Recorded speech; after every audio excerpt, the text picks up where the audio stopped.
It is a beautiful Wednesday afternoon in lower downtown Denver. Perfect for baseball, and that's exactly what we have on the menu.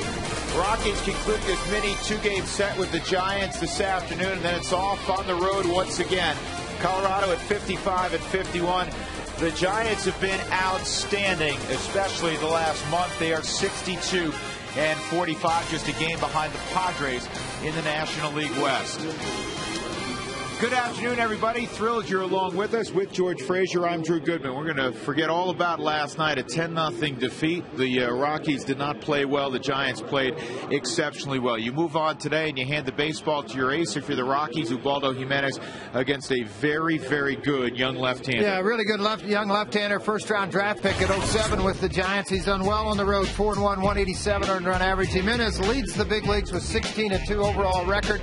An outstanding earned run average of 2.67, and Ubaldo in his last start figured things out. When he went out 4 hits just over those 7 innings, 3 walks, he pitched very well against the ball club, against the Pirates. Again, it was command of the fastball. The left-hander is still, you say a development, but he's a guy that goes out and has very good fastball command. He's working on a changeup. He's working more consistently with that hard slider that he'll work down and into right-handed hitters.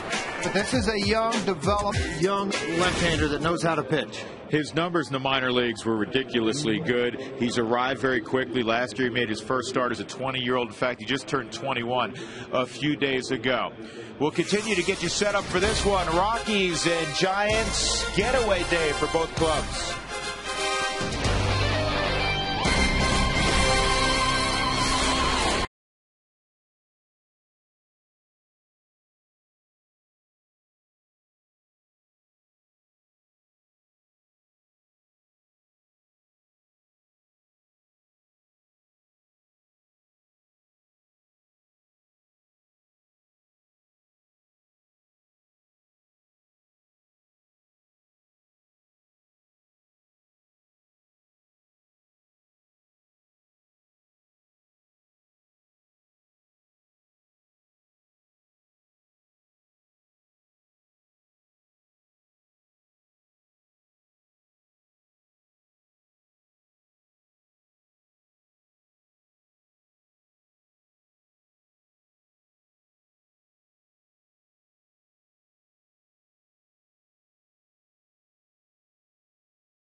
For a little hardball, Rockies and Giants. Rockies have won 4 of their last 5, looking to close out this homestand at 5-3. Back upstairs with George Frazier.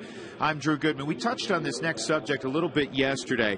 The point is grinding out at bats. Don Baylor talks a lot about it. And, George, this club, when they grind out at bats and they produce 5 or more walks, they average almost 7 runs a game.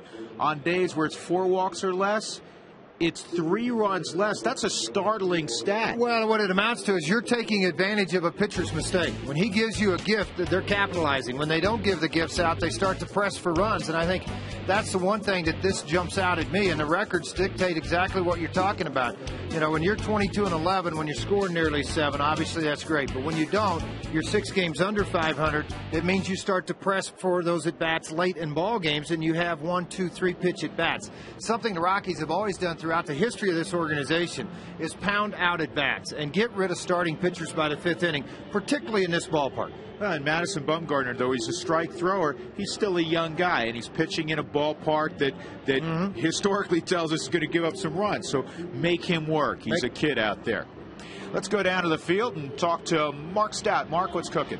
Hey, guys, a few topics for today. Day tripper, Ubaldo makes his 12th daytime start. His numbers have been impressive under the sun. Huff and Puff, Aubrey Huff of the Giants, a connection with Vinny Castilla. I'll explain. And those shoes, Giants closer Brian Wilson, an issue with the orange cleats that he wore in the All-Star game. We'll talk a little bit about baseball cleats later on in the game. Guys?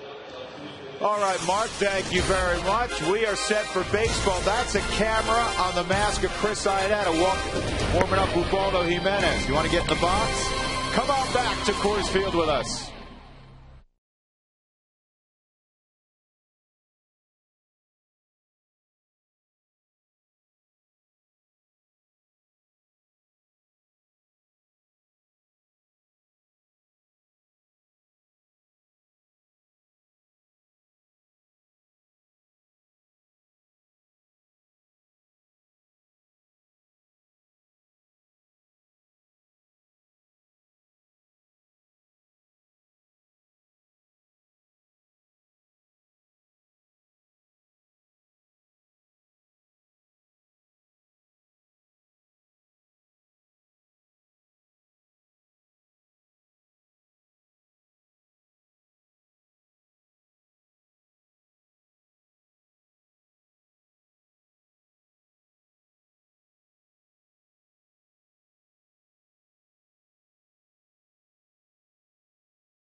That is brought to you by Quest High-Speed Internet. Get blazing fast speeds that won't burn up your wallet.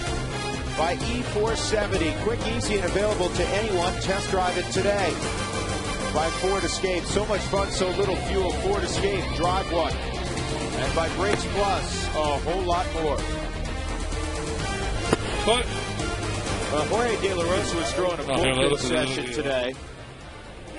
And Jimmy Wright, bullpen coach, kind of standing in, so he has a hitter. And here's what it looks like if you were catching him with helmet cam. It's pretty neat, too. Strip Matter wore this. Mark Strip Matter did, the bullpen catcher slash coach.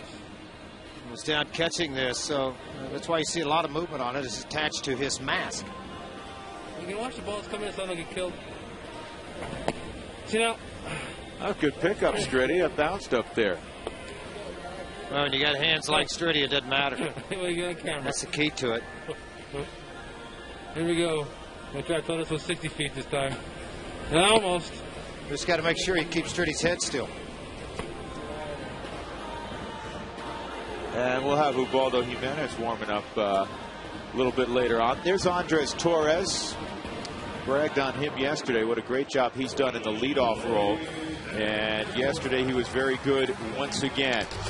Got to hold the Giants down. They got 4 runs in the first on their way to a 10-0 whitewashing of the Rockies last night. Freddie Sanchez, Aubrey Huff. It's the same lineup as yesterday. Buster Posey, he had 3 hits. Pat Burrell hit a home run yesterday.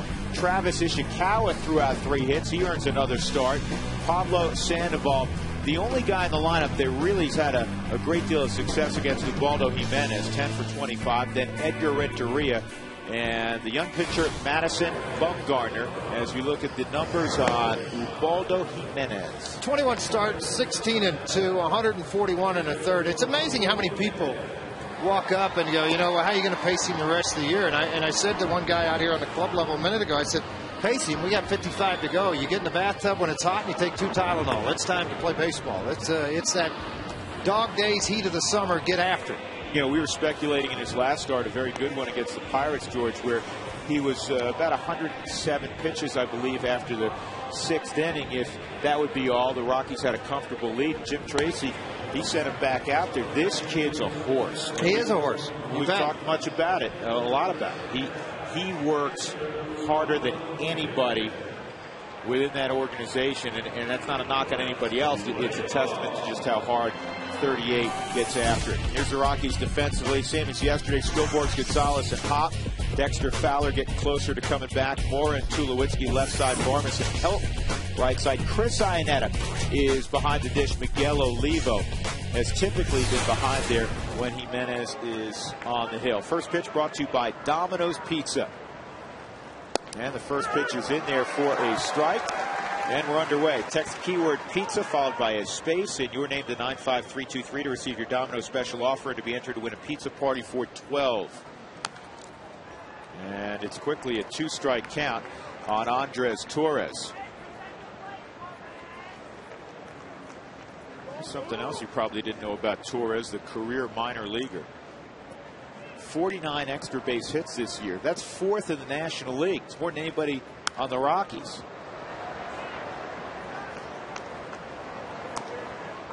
Guys just figured out a little bit later. And sometimes, Georgia, it's talent meeting opportunity. Well, it is, but in a lot of the times it is making your mark where everybody has labeled you as a 4A player, and then necessity shows up, and then you get that chance and you take advantage of it. It's one thing to get a chance. It's another to take advantage of it. That breaking ball very close, just a tad inside. 2 balls, 2 strikes on Torres. Greg Gibson is the home plate umpire today. And a splitter strikes out Torres. Where he thinks he fouled it off. He's gone. Tag him and he's out. And he's gonna. I think what the problem is, he swung at it, but it was in the dirt. He's wondering if he foul tipped it. Get a good look at it here on the Ford strike zone. Well, the Hyundai cam, did contact make? Was there any contact with the? Yeah, oh, sure absolutely. Was. Yeah, there was. Yeah, absolutely, there was. Now, no wise argue.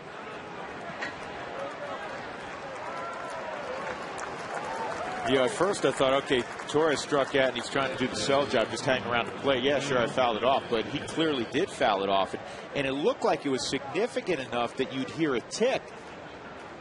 So Greg Gibson missed that one. Good for the Rockies. Well, I'm surprised the other 3 umpires in the field couldn't see it. Here's Freddie Sanchez. On the ground is short. Tulowitzki. Take a look at our Suzuki keys to the game. George, what do you have today? Well, I like the fact you got a left-hander out on the hill today. That's one thing. The Rockies 21-17. They've hit .265 against left-handers. Bounced back from an ugly ball game last night, where the Rockies lost that game 10-0, and then everything kind of centers right on the mound. The momentum of this game and the outcome of the game are on Ubaldo's back. Aubrey Huff, 3rd in the National League in OPS. And at 96 miles an hour, that's over the outside corner.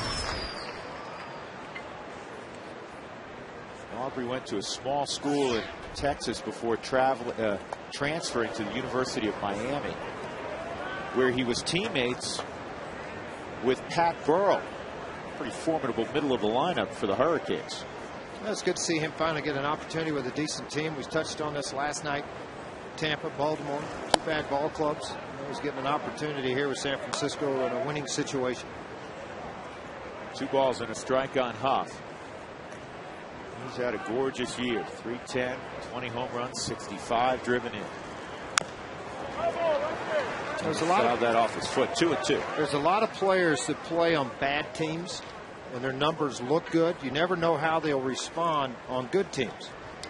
And that's something that when general managers make trades, is he a winning player? Can he handle the pressure of winning?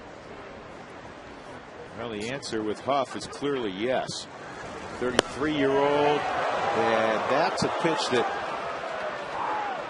Ubaldo gets a lot of the time. Kind of a hard two-seamer at 98, and it just missed the inside corner. So it's a full count on Huff.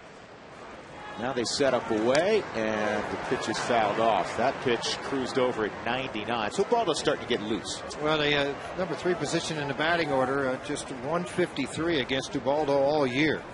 A home run and 3 RBIs against him over that span.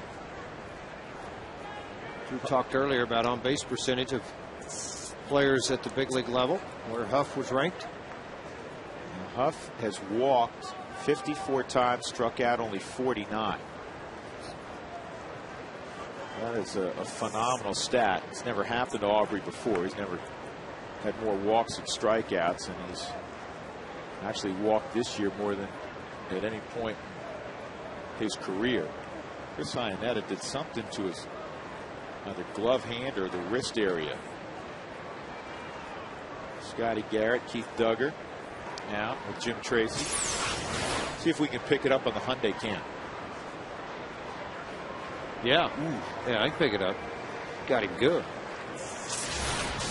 And you know, with the hand pronated, George, the arm pronated, that's basically hitting bone.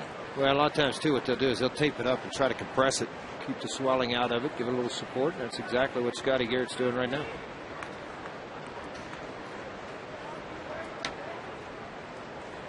Well, Miguel Olivo thought after a game last night, and 300 some odd pitches thrown in that ball game last night. He get a day off today as he watches Chris Iannetta. Yeah, I had a scout tell me downstairs, George, 310 pitches. Yeah, Bobby Wine here with the Atlanta Braves, advancing the San Francisco Giants. Bobby, a longtime coach of Bobby Cox, and then moved into the role of a scout. Bobby back in his day was a good player. 3-2 on Huff, and this is in the air to left field, and it's going to drop in front of Ryan Spilborg. So Huff pokes a single to left, and that'll bring up the kid Buster Posey.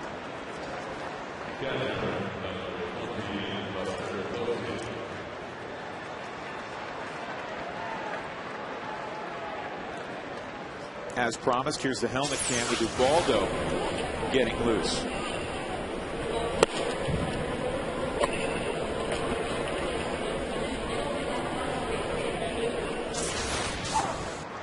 Down low on Posey, 1-0. A lot of starting pitchers have different type of regiments that they'll use to get loose. With Ubaldo, he likes to play long toss before the game, a little bit of flat ground work, and then go up and refine on the hill in the bullpen.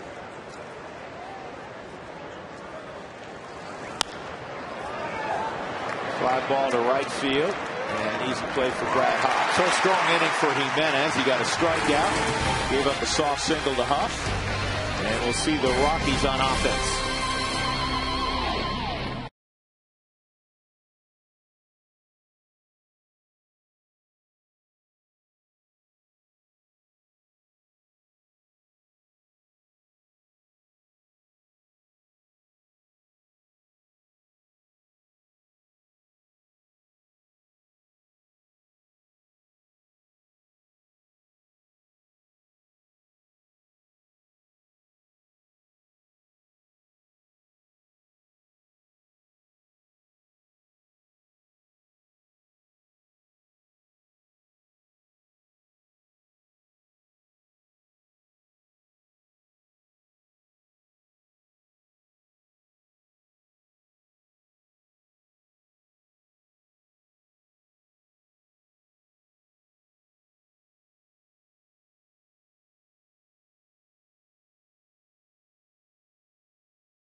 Ryan Spilborghs will be leading it off. He did that yesterday. Of course, the Rockies had only 3 hits yesterday. Still, he did reach on a walk. He'll be followed by Todd Helton again. It's basically the same lineup as yesterday. Carr goes in the 3-hole. He's hitting .448 on the homestand. Troy Tulowitzki over 300. Melvin Moore has really been swinging the bat well. Chris Iannetta will bat next. And then Brad Hopp, Clint Barmas, and the pitcher Ubaldo Jimenez to face North Carolina native Madison Bumgarner. Big kid, 6'5", about 225 pounds. 4-3 overall, 270 earned run average. Impressive numbers on the road. 4-1, 187 earned run average. In his home ballpark, typically a pitcher's park, he's 0-2 with a 485. He earned away to the big leagues, hit the minor league level, 34-6 in the minor leagues. Through a no-hit shutout against Asheville a couple of years ago in the first round of the playoffs. You know what else was impressive about his numbers in the minor leagues? Really everything. But, George, he struck out. His strikeout to walk ratio was better than 5-1. That's why he's in the big leagues. He throws strikes. He's left-handed. He's not. When he was in high school, I talked to numerous scouting directors the last 2 days about him, and they said that he was 92-96. With a curveball more than a slider. Now he's throwing the sliders. Fastball to range 88-93. But he's got good placement with the fastball. He'll throw a changeup also. The pitching rotation for the Giants is an embarrassment of riches. You saw how dominant Sanchez can be yesterday. This kid has such a high ceiling. And then you throw in Lincecum, 2-time Cy Young winner. Matt Cain, who seemingly never gets run support, but his pitching numbers are terrific. And then Barry Zito, after being much maligned his first couple of seasons with the Giants, if you go back to the All-Star break of last year and press forward over the last 13 months, he's been even better than the Barry Zito, George, that won a Cy Young in the American League. One top 5 left-handers, not just in the National League, but baseball. There's the 2-2 on Spilborghs, and that misses away. Good eye from Spilborghs. Kind of took a walk out to the outside corner to make sure. Rockies 14-6 when Mr. Spilborghs starts in left field. That's fouled off. Spilborghs talking about what hit everywhere in the lineup this year other than ninth. What you said in the open and expanding and grounding out at bats or grinding out at bats, he's doing that right now. 7 pitches thrown, 4 for strikes. A lot of foul balls when he gets it into the zone. The short, Edgar Renteria, 1 out.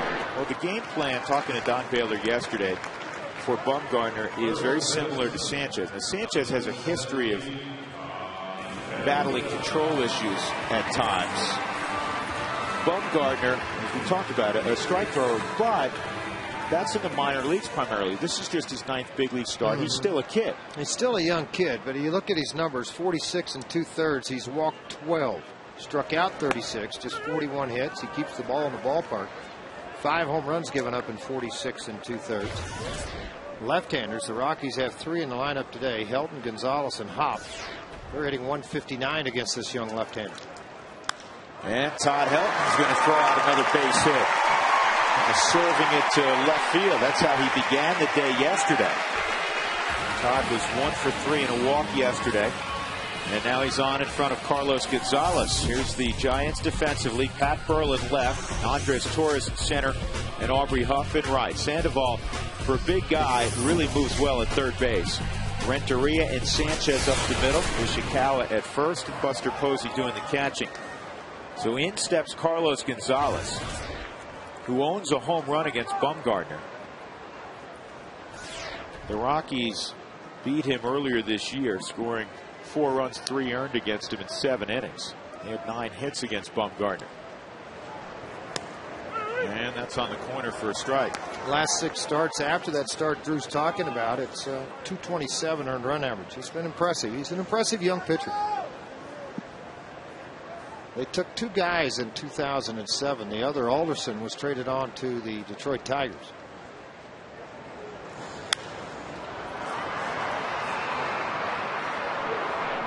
And Pat Burrell, despite his efforts, not going to have a play.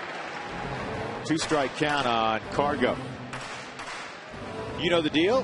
When the Rockies score 7 or more during any ball game, make sure you go to your participating Taco Bell locations the following day between 4 and 6 and get your Rockies Taco Special. Cargo second in the league in hitting at .317. Tied for 8th with the 69 ribbies. 1 and 2, trying to get himself back in the count. He's also 7th in the league in slugging percentage at .545. He's had a gorgeous year.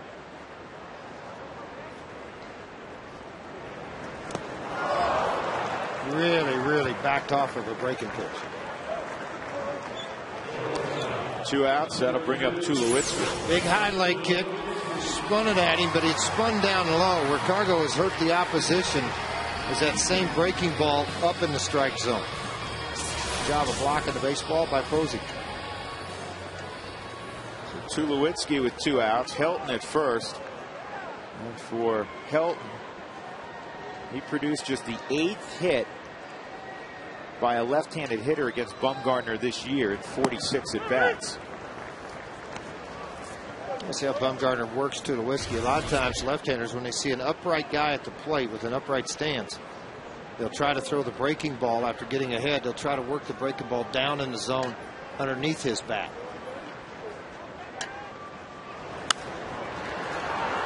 In the air down the right field line. This could be a problem if it's fair. It is fair.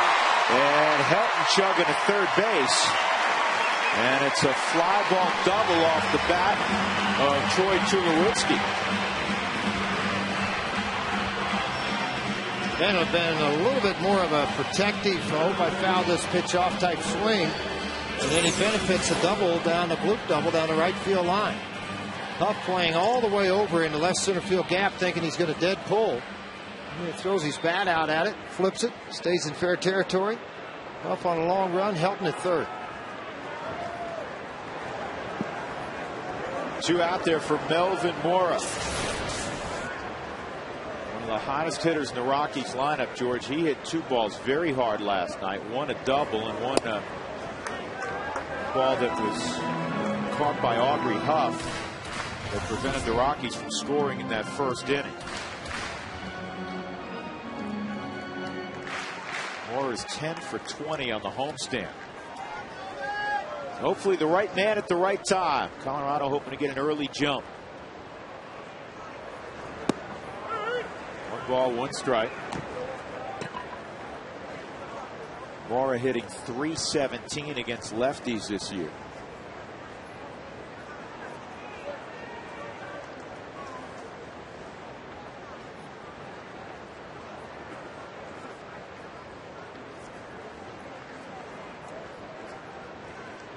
Helton and Tulowitzki in scoring position. And it's gang foul. Look out.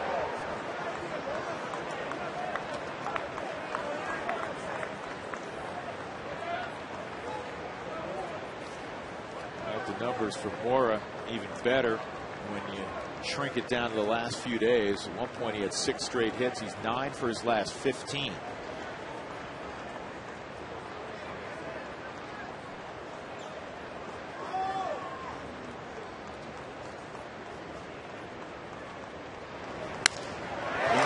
Shallow center, but it's not going to drop as Torres came on and made the catch. So the Rockies had a couple of hits. They leave 2 in scoring position. No scores. We go to the second.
That's Ubaldo warming up. He's kind of diving over the plate right now.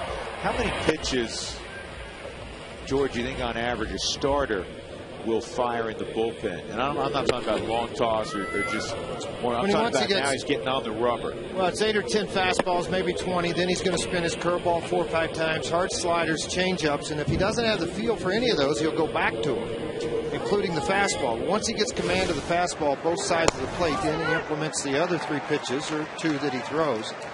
He tries to get those into the strike zone. You know, here's one thing about it. If you don't, there's a lot of days you warm up in the bullpen and you walk out and you look at your pitching coach and you go, I don't have a thing.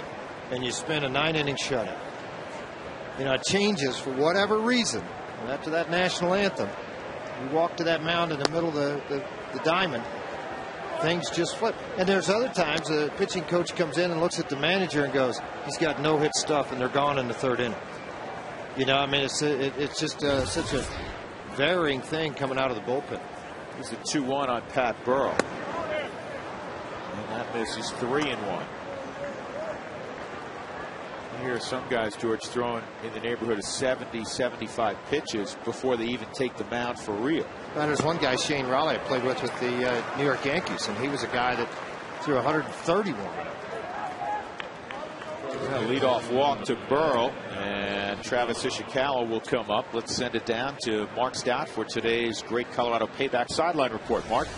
All right, guys, this is Ubaldo Jimenez's 12th daytime start this season. That's tied with Randy Wells of the Cubs for the most in the majors, and he has been great in the sunlight. 9 of his 16 wins in the day, 4-0 at home, and his only 2 wins in July came here at Coors Field against the Cardinals and the Pirates in the day, when those 2 teams, when they combined 7 for 54 against them, fly out to left field by Ishikawa. And George, maybe you can comment on this. Bob Apodaca said he remembered Wade Boggs saying, because the lighting is so good at night, a lot of batters can see pitches better than they can in the day when they have to squint. Did you come across that when you pitch in the bigs? Well, kind of a little bit of that, but I tell you, it all depends on the batter's eye and what's out in front of them in center field. That's one thing. The other side of it is there's a lot of guys that have difficulty in night vision as they do day vision, and they don't last long in the big leagues when that happens. But yeah, I mean, it just kind of depends on the ballpark, the lighting, where you are. Some of the older ballparks, you have a lot of shadows like Wrigley Field and Fenway. Here's Sandoval, 10 for 25 against Ubaldo, and that pitch misses 1-0. So 1 out, and Pat Burrell at first. Sandoval's hit into 20 double plays this year.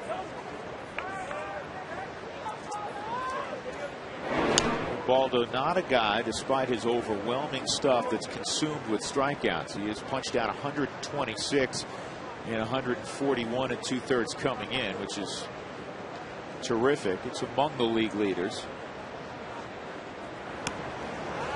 2-0. On his first in wins, 6th in ERA at 2.67, 3rd in complete ball games, 2nd in the opposition average at 203. So, I mean, a winning percentage of 88% is first.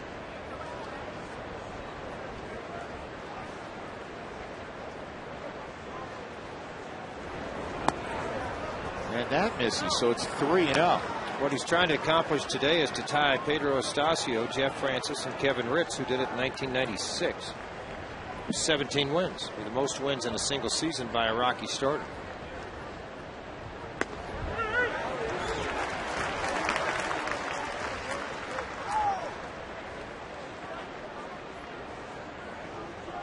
Giants have won 5 straight on the road, 9 of their last 10.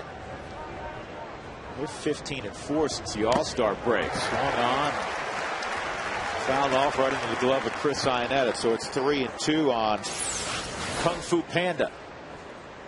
Fastball tailing, but it elevated above his hands with some pretty good velocity behind it. And the Hyundai cam just nicked the baseball. Iannetta was able to hang on to it. Burrell takes off as Bruce Bochy not afraid to start Burrell and try to stay out of the double play, and it's a gutsy move because honestly Burrell is not very quick. Yeah, well, it is very gutsy, but it's something he did with Benji Molina a lot. You know, try to stay out of the double play ball, try to get some movement if the ball's in play, try to stay out of it and have a runner in scoring position with Renteria coming up. Going again, swung on and missed, and it'll be a strike him out throw. That's the risk you run. And the inning is put down. Leadoff walk to Burrow. No issue. Good throw by Iannetta.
Your answers to 95323. Did you follow the Alex Rodriguez home run watch? Text rocks 1 for yes. It is a major milestone. Text rocks 2 for no. He's a Yankee, and enough said. Show this text this month. Get a $15 oil change at Brakes Plus.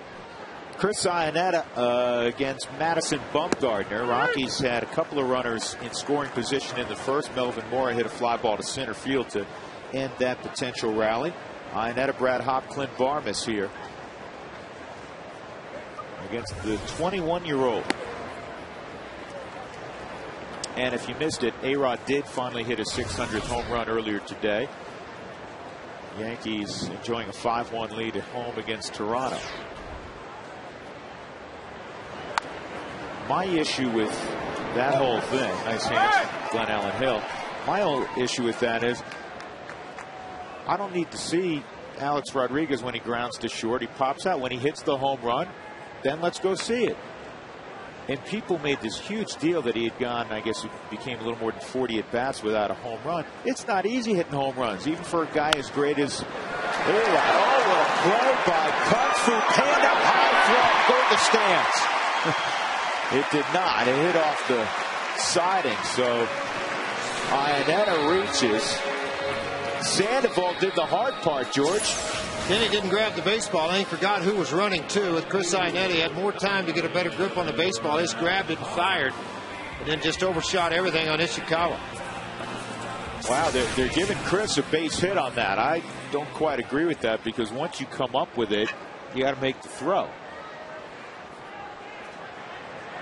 You already wrote error down, didn't you? Using my erasure.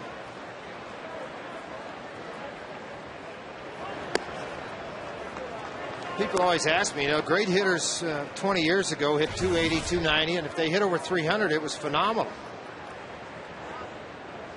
They had some of the scoring in baseball today. They'd hit 400.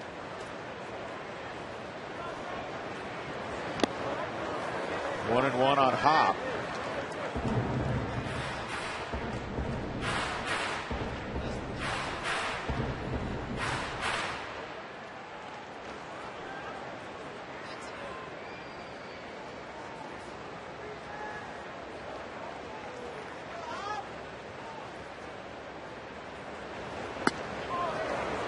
One and two.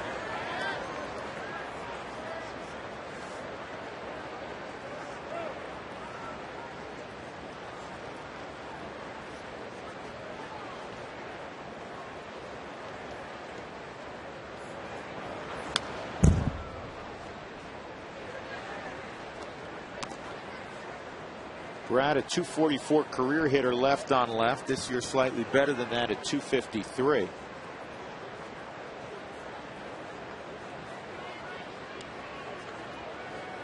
.291 career hitter against righties.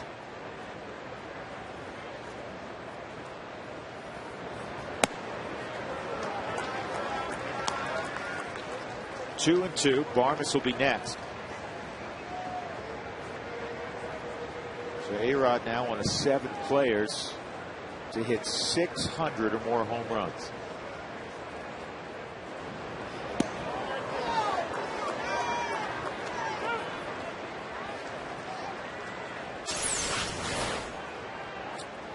Just missed the strike zone. I think it might have just missed Brad Hopp, too.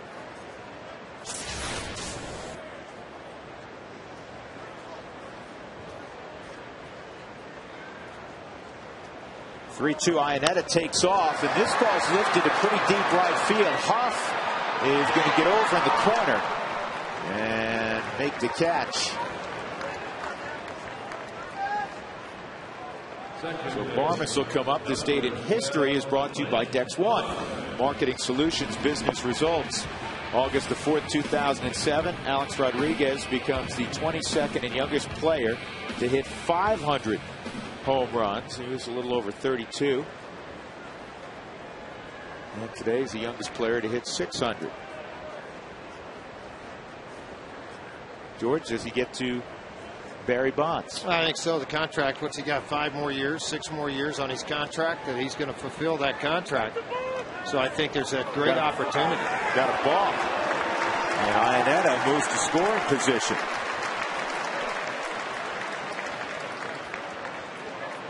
And Greg Gibson's saying, and here you go, 36 years of age of where they hit it.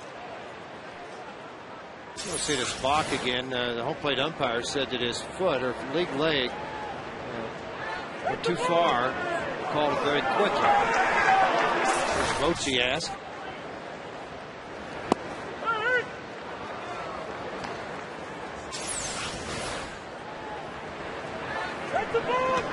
It's a 45-degree angle. I'm not sure why he called that a ball.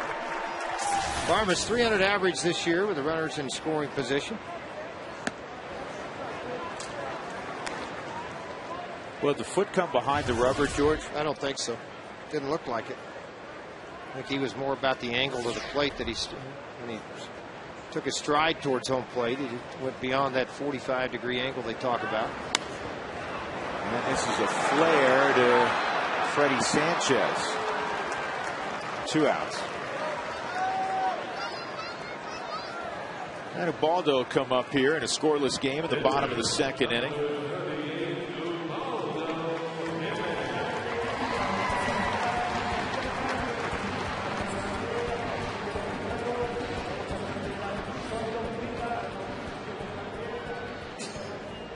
Not a great average, 120.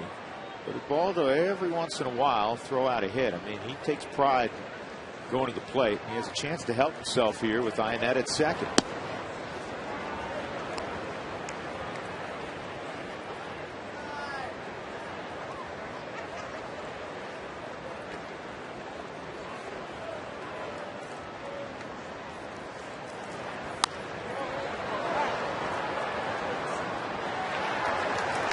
Ball, 1 strike.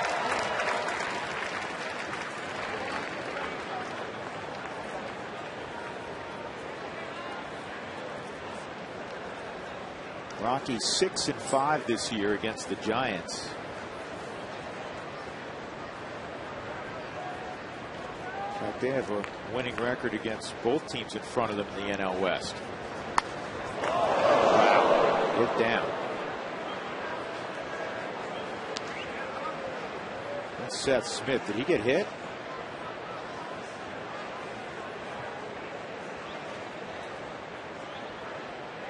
I don't think he got hit, but it was close. Got his attention. It did. I'm just hanging by the water cooler talking to Stewart. Next thing I know, there's a baseball coming in our direction. Never take a nap in the dugout when a pitcher's hitting from the right side and you're on the first base side. That's the rule of thumb.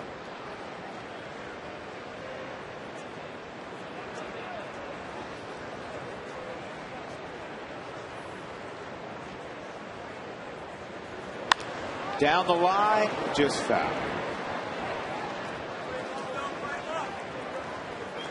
And when you were playing, George, there weren't many fences up yet. That's why you went to the bullpen early.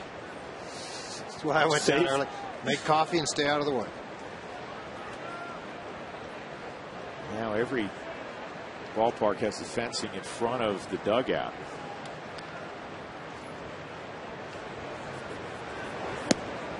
Three and two. Baldo's kind of, you talk about grinding out in a bat. That was what we did in segment 2 of our open. He's grinding out in a bat right now. 40 pitches thrown in the game already by Bumgarner. Think about that. You're in the bottom of the 2nd inning. That's a pretty high number. About 6 to 10 over what you'd like to see.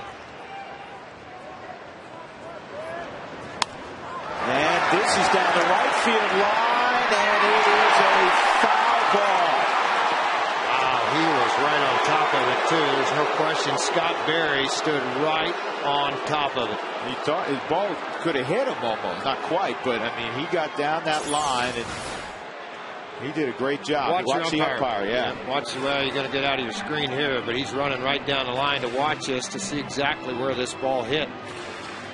And it is foul. Barely, but it is foul. Well, that's Ubaldo's fault. He's got to have better placement than that. Now look how short their outfield is right now.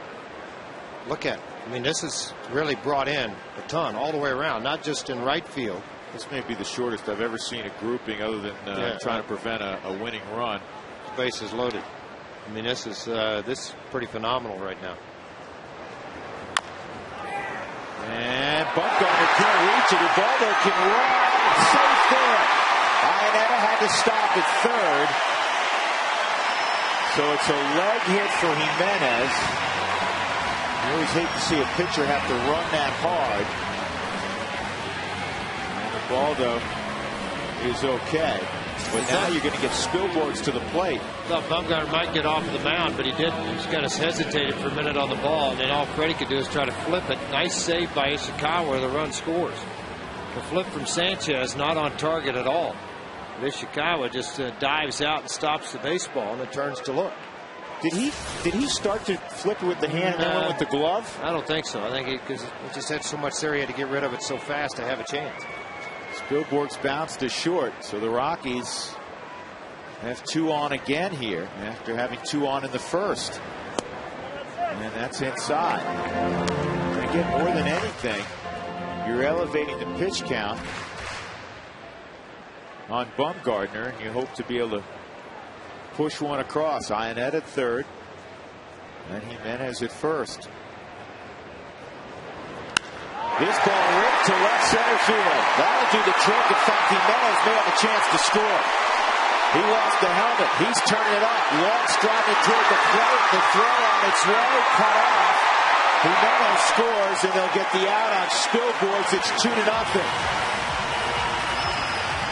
All that running that Ubaldo Jimenez does pays off there as he scores on the double by Ryan Spilborghs.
2-0 lead as we go to the top of the third inning.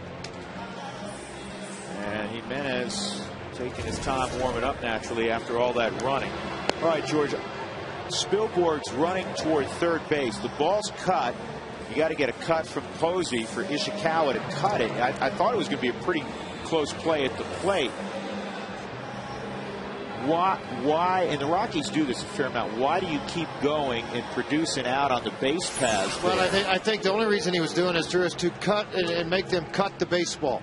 You see where Jimenez is. The baseball is about right behind him. Obviously, that ball's coming much harder than what he is running. So I think it induced Posey to yell cut when they did it because they saw the runner coming. It drew the throw, and it allowed Jimenez to be safe. Otherwise, I think they have a play in a collision at home plate with Ubaldo and Posey at the plate. But I think Posey made the decision to cut the baseball. I mean, Hop, guy's excited. Obviously, that he drove in 2 runs with the double. His 4th hit and 20 at bats now with runners in scoring position and 2 outs. But ultimately, you want the third out at third, or but hear me out. Ultimately, what dictates whether or not there's a cut on that play is the catcher, in this case Posey. If he believes he has a legitimate play on the runner coming to the plate, that's where you're going to try to get the out. Yeah, but you see where how far Spielborgs had ran through either a stop sign or a go sign. We didn't have Richie Dower in the third base picture. He was so far back, even if the throw comes to Posey. I think that'll get your attention. Yeah, 96-mile-an-hour heater.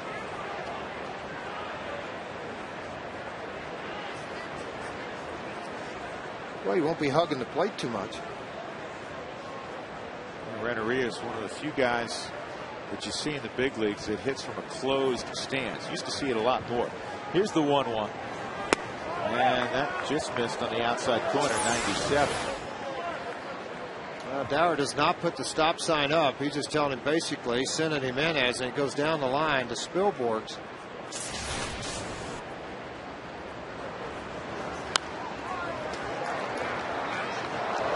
Either way, the Rockies are on top in this game 2-0 after the double by Ryan Spielborgs in left.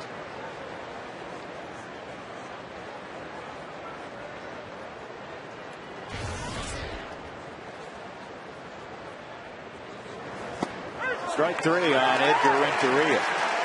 That's the 3rd strikeout for Ubaldo as Madison Bumgarner will come up.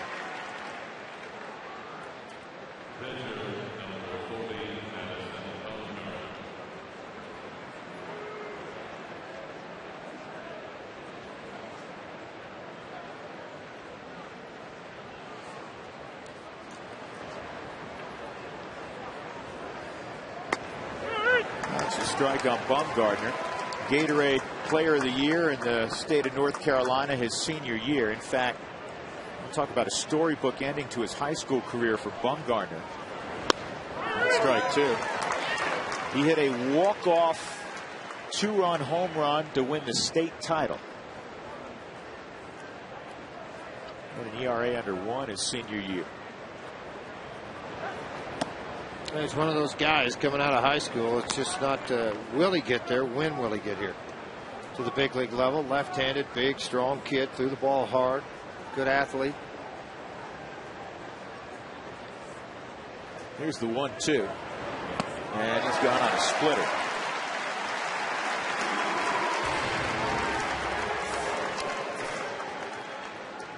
He wasn't facing Ubaldo Jimenez in that state championship game. No, he wasn't. But you know what? There's a lot of great players everywhere. To think that it took a walk-off, somebody pitched pretty good against him, too, in that last game. Andres Torres struck out his first time, but he had a pretty good argument against that strikeout. He actually fouled the ball off a splitter that was in the dirt. And Greg Gibson didn't see it. He argued for a little bit. Bruce Bochy came out. They didn't win their case.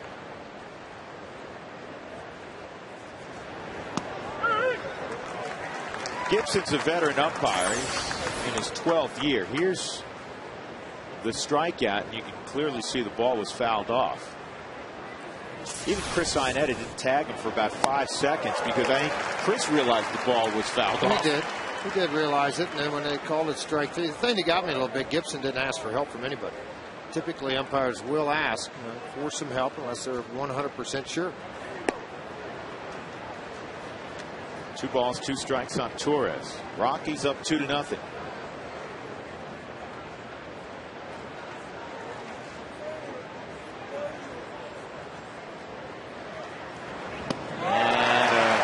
Another strikeout, so Ubaldo evidently not winded. He struck out the side.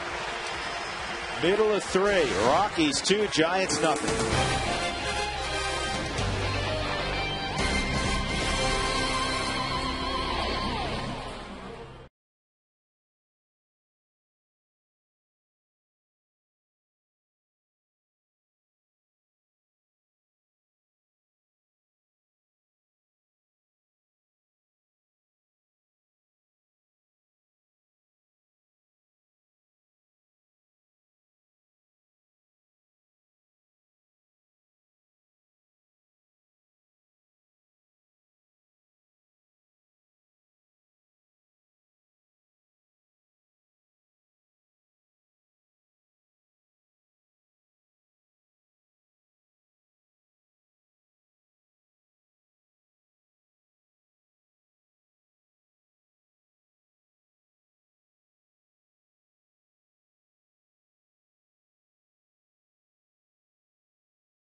Two 2-0 Colorado. Todd Helton will lead it off. He had a base hit his first time, and that fastball's down low, ball 1.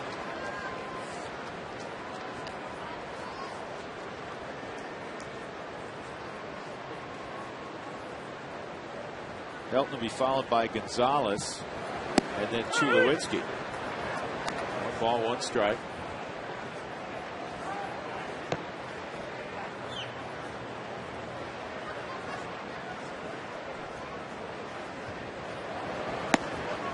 That misses. 2-1. Todd missed 22 ball games.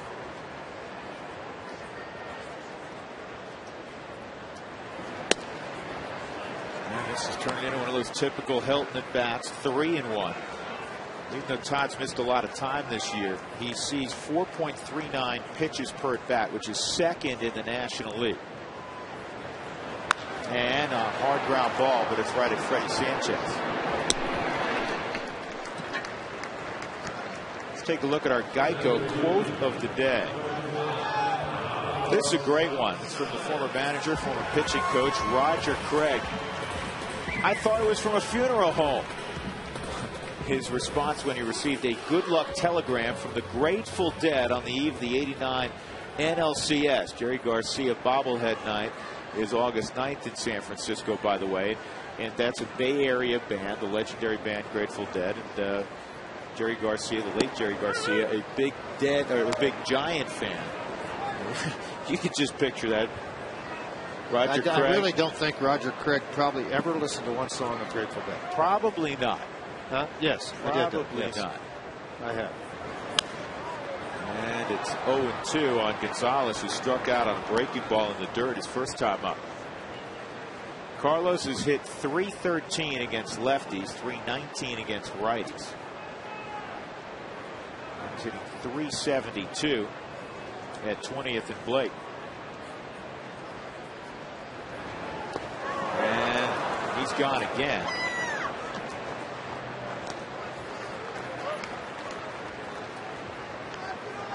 Two outs, and that'll bring up Tulowitzki. So I really think the whole difference with Cargo facing these two left-handers than the other left-handers that he's faced. I mean, he's 0 for 6 with 3 punch-outs. They have not elevated that breaking ball at all. That's where he hurt everybody else. Bumgarner kind of has a 3/4 arm slot, George, and he crossfires a little bit. It's got to be hard for a lefty. It's a long arm on the backside. Tulowitzki trying to bunt his way on. Troy hit a fly ball double down the right field line his first time. 2 outs. Helton went from first to third. And then Mora hit a fly ball to center. And this is back up the middle. Knocked down by Bumgarner. And it'll be another infield hit. Bumgarner's had a couple of chances already. It's hurt him. It's hurt him twice in this ball game, and it came back to haunt you. Hope this one does too with a couple of outs. Ubaldo had that one. Kept the inning alive, and then a big hit by Spilborghs. This ball, ground ball right back at him. Knocks it down. Time he gets there, he's got no shot at all. 6 hits for the Rockies. 3 have not left the infield. Melvin Mora at the plate.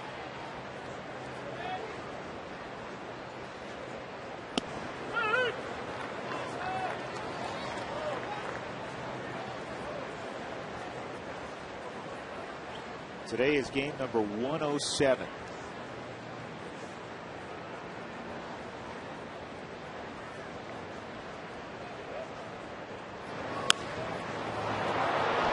High in the air down the left field line. Burrow may have a play. Got a little worried about the wall.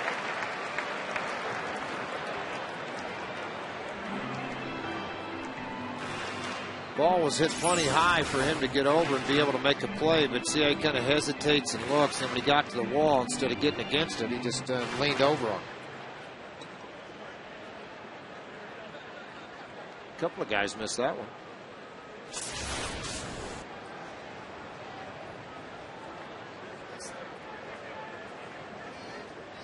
Oh, 0-2 on Melvin Mora.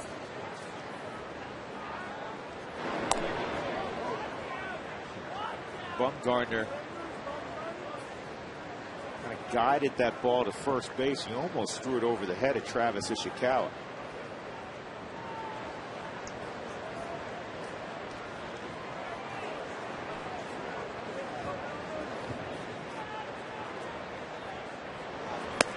Yeah, it's funny, George. A lot of pitchers can hit the Nat's backside from 60 feet 6 inches, and they can't throw it to first base.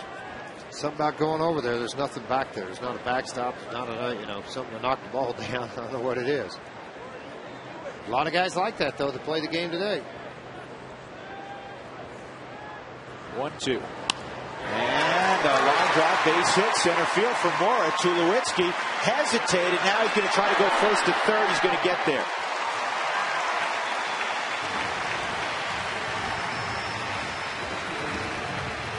Melvin Mora stays hot, and that'll pass the torch to Chris Iannetta. Just out of the reach of the shortstop, Rick DeRia, as this ball went back up the middle, and then Tulowitzki got a good read on the ball. It was a hit into center field. Torres got there in a hurry on the ball, fielded about the time he got to the bag. Maybe a little bit surprised. Ball cut by Freddie. Runners at first and third. Iannetta with a hard shot down the third base line, and Pablo Sandoval fielded it and threw it high. Was awarded with a base hit. The Rockies with 7 in the game now. Talking to Don Baylor about Sandoval, and he said the amazing thing about that kid defensively, he said going to his right, which he did against Iannetta, he said he's never seen him miss that play. And he fielded it again, and his problem was throwing it. He's third in the National League among third basemen in fielding percentage, talking about Kung Fu Panda. Got a lot of quicks, but there's concern, even though he's a young man, that weight is going to be an issue for him. Good pitch, 1-2. He lost about 20 pounds during spring training, leading into spring training, but he's put that weight back on.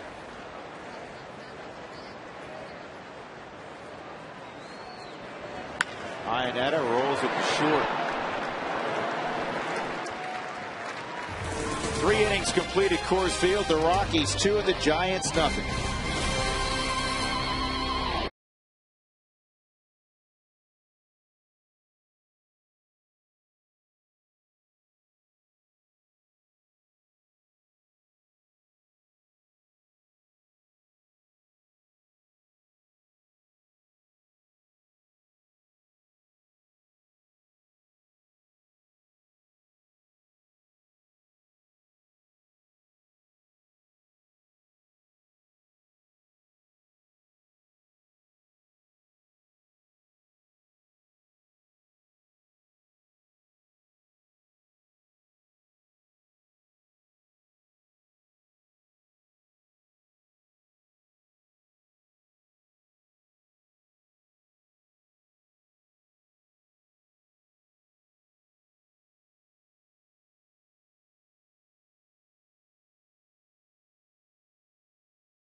Energy. Fun fact, Jonathan Sanchez last night struck out 7 straight Rockies. It tied the best streak ever in San Francisco history. Juan Marichal did it back in 1964 and also tied Colorado's record for consecutive strikeouts offensively. You can save up to $100 by leaving your thermostat between 72 and 78 this summer. For more money saving tips, check out responsiblebynature.com. A couple other pitchers have struck out 7 in a row in a ball game this year. Liriano and Strasburg. Strasburg threw a bullpen today. Looks like he's closer to coming back. Freddie Sanchez at the plate. 1-0. And that's in there. 1-0. Freddie, a career .371 hitter at Coors Field. Hit a home run last night, just the second of the year, and that was a hard slider for a strike. 1-2.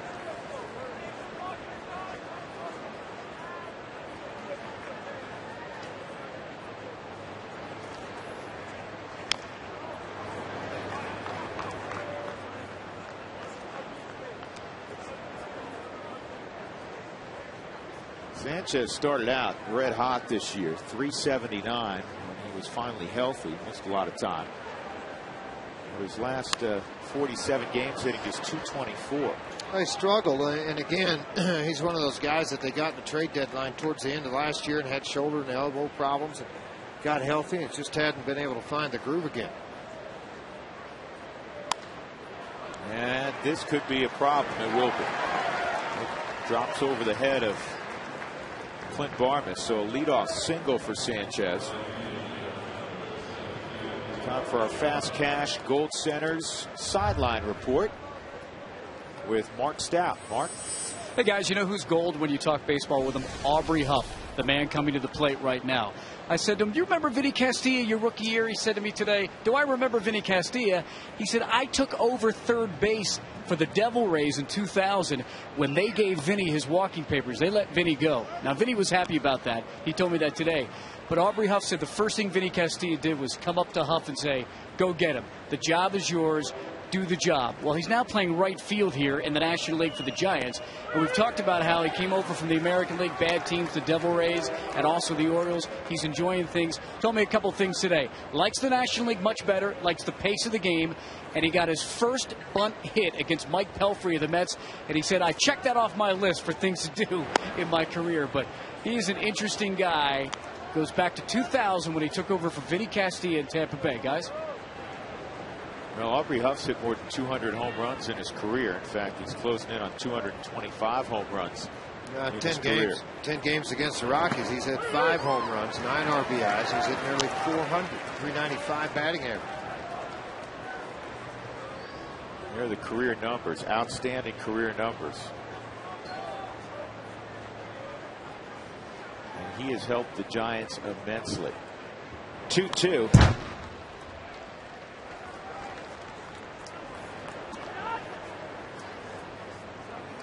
In fact, you go back over the last 6 years in baseball, among left-handed hitters, there's only 7 guys who hit more home runs than Aubrey Huff. This should be 2. Ooh,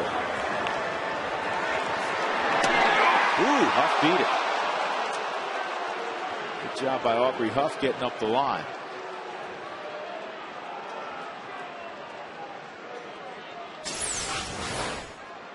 Well, left side, ball's not hit very hard. I mean, Barmas got it to Tulowitzki in a hurry, but I tell you what, Huff dropped the bat and just started eating up real estate, and it just able to outrun it on a Hyundai cam. You'll see it here.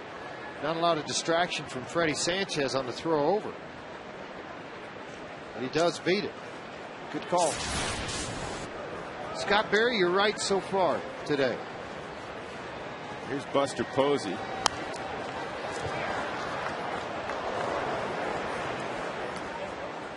Posey's hit .418 over the last month, in which the Giants are 21-5. To me, that's great. It's awesome.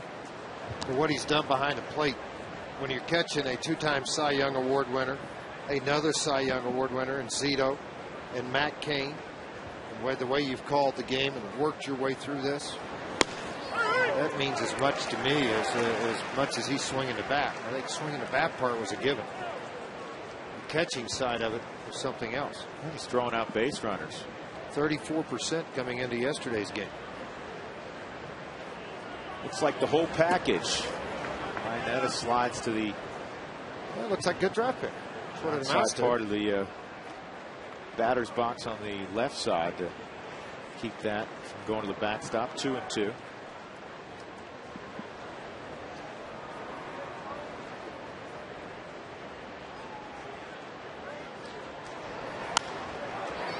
In the air, right center field. Cargo will get over there.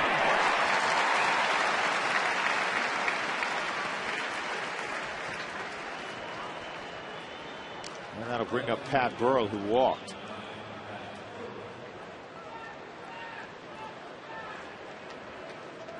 Let's take a look at our Quest high-speed pitch. Brought to you by Quest, the high-speed internet provider of the Colorado Rockies. Ubaldo's touched 99 today. Bumgarner's no slouch. 93 miles an hour.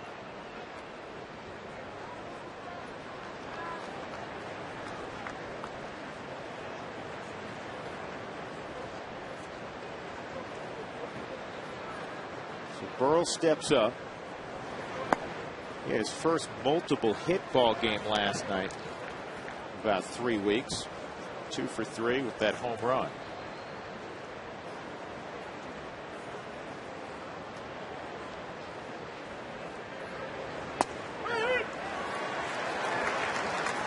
That froze him. 1-1. Watch the head. So you don't pick the ball coming up out of the hand again, and when you're a hard thrower, you're anticipating be quick with the hands and stay on the baseball as long as you can. And you got out to Burrow pretty good there.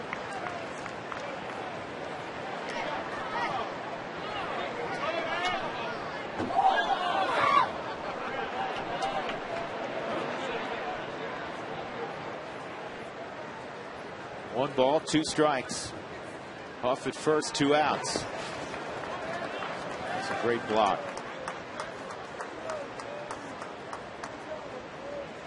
You know, with the spin of that baseball, not only you have to get out there, but you have to angle that chest protector a little bit almost toward third base, so you counter the spin of the ball coming out of the dirt, so it kind of deadens right in front of you and doesn't kick way off to the right.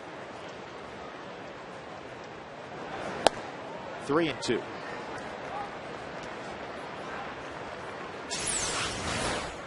First and foremost, it's all about footwork, trying to get out there and get in front of the baseball. He's got a cup on those shoulders. You see the right shoulder coming forward. The angles Drew's talking about. And it's pulled foul. Ubaldo on the 3-2 pitch went off speed. That was his straight changeup. 2 clicks below, though, velocity-wise, of what the average fastball is in the big leagues, which is at about 90, 91. When you throw 99, you can do that.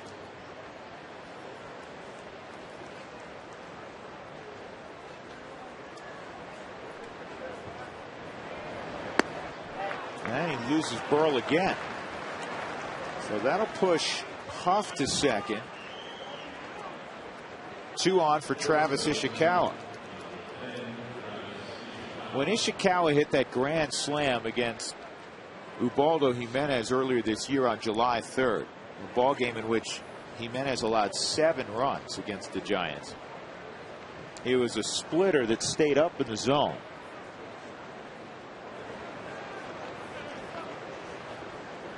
Got him to hit a fly ball to left field his first time.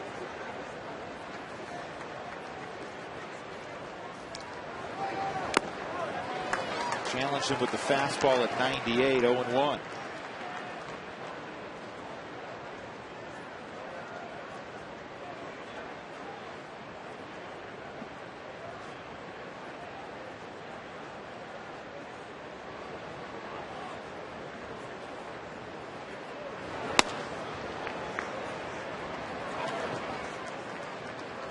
Outfield playing straight away for Ishikawa, and typically he will pull the baseball.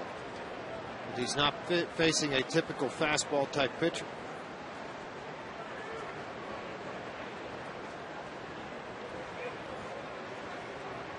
Fresh set of signs for Ubaldo Jimenez. 1 ball, 1 strike, 2 outs, 2 on. Rockies up 2-0. Top of inning number 4. Rockies trying to get a split with the Giants. No swing.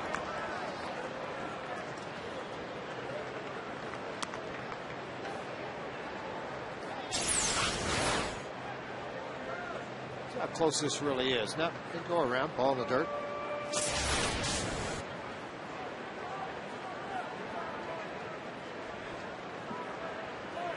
Jim Tracy not in his familiar spot, right on the edge of the railing. 2-1, 2-2.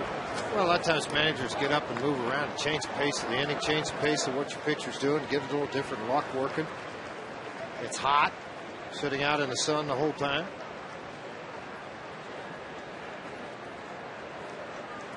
Sometimes you can't even look. You just put your head down. You know, you ask Jim Tracy, say, I haven't missed a pitch. And they won't. Down in between innings. Their mind's churning 2 or 3 innings down the road. Swung on and missed. Jimenez strikes out Ishikawa with a 98-mile-an-hour fastball.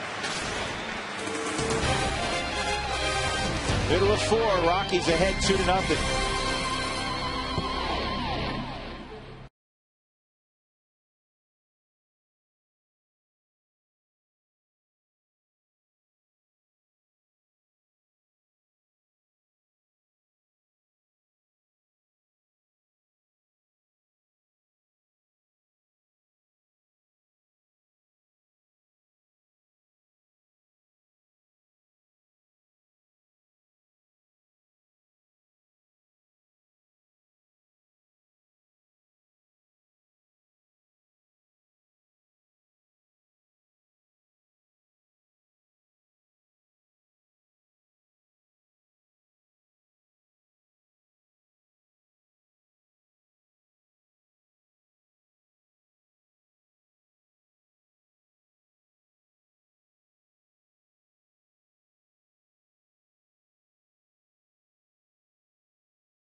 SFN is brought to you by AT&T. Find out what's possible with the nation's fastest 3G network. AT&T, rethink possible.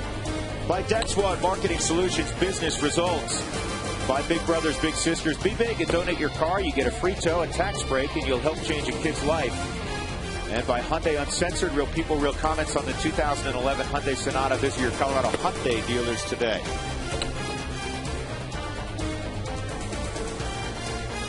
A lot of times for the ball game, relievers will go down to get a release point. That was Houston streak tossing a little bit before the game. It's not uncommon.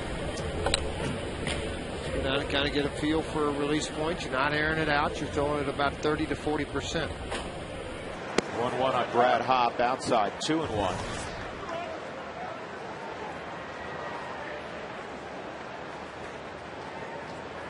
Two-0 Colorado. They've out-hit the Giants 7-2. 3-1 on Brad Hopp.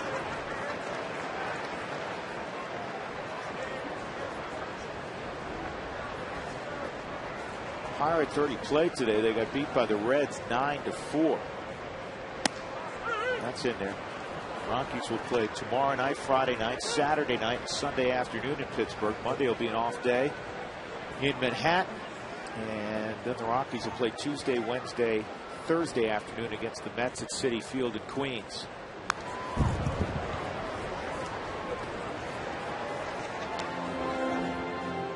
Mets kind of a tough team to figure, George. You know, they got on a hot streak. What was it? 1st of May, end of May maybe, where they won a lot of ball games. New York Mets. Pilfrey was throwing the ball really good, and they're the top of every category, and then they've kind of hit the skids of late. But good at home, 33-19. Starting to reap some of the benefits out of their draft. Ike Davis has only hit .250, but he's hitting the ball out of the ballpark. Filling position over there. Brad Hopp draws the lid off one. That's the first walk allowed by Bumgarner. I'll bring up Barmes. Today's E470 Road Ahead brought to you by E470. Quick, easy, and available to anyone. Test drive it today. Pirates for 4, and then the Mets for 3. That's what will transpire the next week. And the Rockies cannot afford to play below 500 baseball, even really 500 baseball on the road. They're going to need to play over the next couple of months above 500 on the road and be their normal terrific selves at home. Here's the weather forecast for good weather. Pittsburgh. That is good weather. A little cooler than what we'd ordinarily expect in the summer in Pittsburgh. Fouled off. 0-2 on Barmes.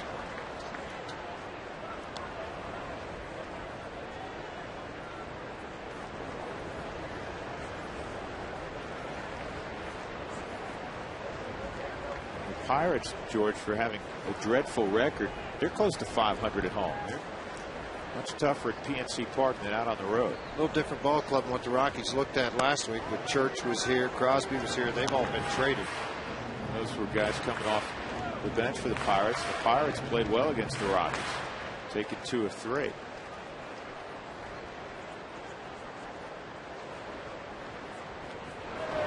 Runner going, and Brad Hopp went first move. And he's in scoring position now with nobody out. 2-2 on Barmes. Second stolen base for Hopp this year. He's been caught one time, but a giant move after the balk was called early in the ball game. What effects maybe that had on Bumgarner as far as moving to first base? See if Barmes can move him up another 90 feet. He couldn't stay back long enough on the breaking ball. If Bumgarner gets a strikeout, that's his 3rd of the ball game. Bring up Ubaldo Jimenez, who had an infield hit. Here's our AT&T trivia question. Prior to Ubaldo Jimenez, who was the last pitcher to win 16 games before the 1st of August? There's only one? No, who was the last to do it? Dougie, is this one of your questions? And Jimenez with a comebacker. 2 outs. And Ryan Spilborghs, who drove in the 2 runs the Rockies have on the scoreboard, will have a chance to drive in the 3rd. Billboard's at 22 RBIs. We go along with 9 home runs and a 278 average.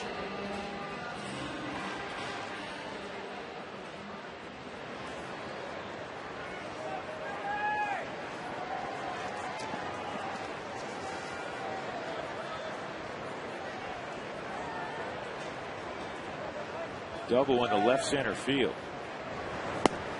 That's in there. Did it on a fastball that was on the inner half of the plate. First pitch offering was a curveball at 74. Bumgarner going to try to, I think, off speed and work away from the power of Spielborg's, which is fastball, middle half in. 9 home runs for Spillick. 22 RBIs now. 4 for 20 on the season with 2 outs and a runner in scoring position. You see the splits. The numbers against lefties was very poor the first couple months. It's actually come up quite a bit. And that's who he's playing against primarily. He's in a platoon with Seth Smith.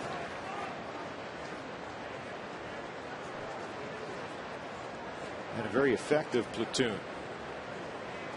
Those two guys' numbers together, over 20 home runs.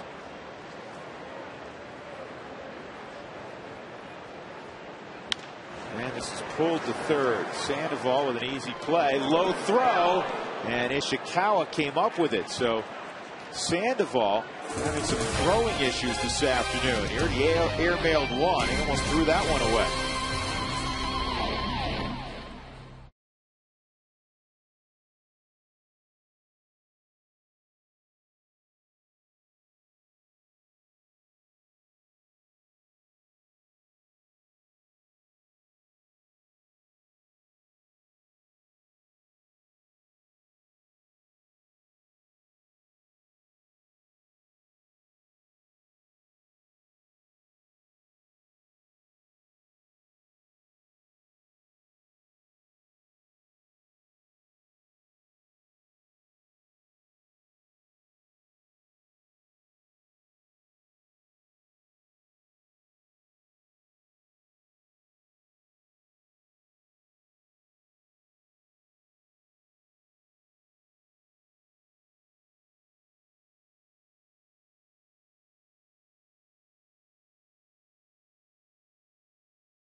The last pitcher to have 16 wins before August 1st.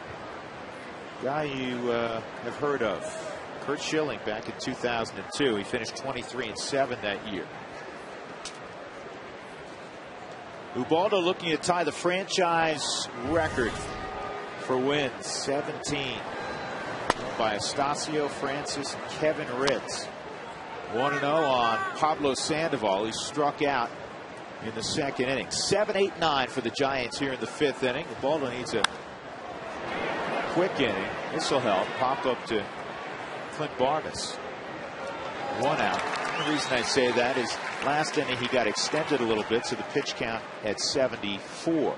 50 away. Do 3 more innings. I'll take it. 7 innings for Ubaldo. The first 15,000 on August 15th. They'll receive a Chick-fil-A mini moo and a coupon. Milwaukee's in town August 15th.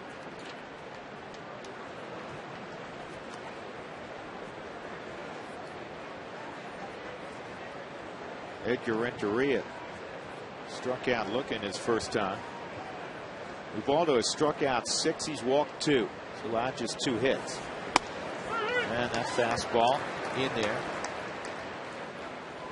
Aubrey Huff had a soft single to left in the first inning. And Freddie Sanchez a bloop single in the fourth. 1-1. Menace trying to change things against the Giants of late. He's 4-4 career against San Francisco, but his last 17 2/3 against the Giants, coming into the ball game, he had given up 14 runs.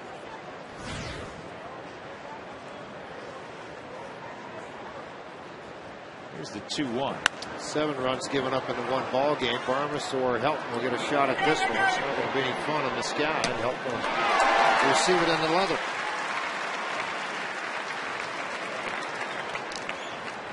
Two outs. That'll bring up the pitcher, Bumgardner. Repair any damage to your windshield by calling Safelite Auto Glass. 303-287-5000. Online at safelite.com. Bumgardner struck out his first time. Yeah, for all of the times I've heard Todd Helton say he can't stand those pop flies, I've never seen him miss one. It's one reason why he might have a Gold Glove up there. 4-3. 6-pitch inning.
The second inning.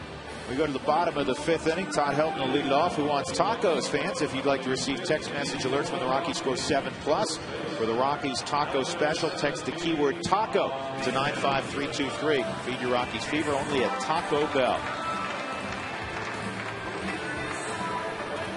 Well, Ubaldo wanted a quick inning, and he got a quick inning. 6 pitches. He's back online through 5 innings of work. 79 pitches. Todd Helton's 1 for 2 and takes a slider for a strike.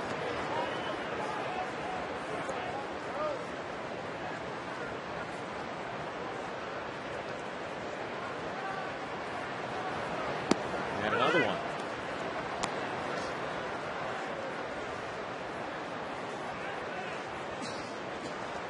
'21-year-old Madison Bumgardner.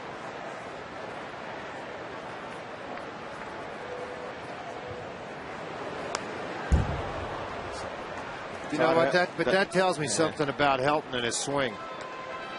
Because 3 weeks ago, if he would have swung at a pitch like this, he wouldn't have come within 1.5 feet of it.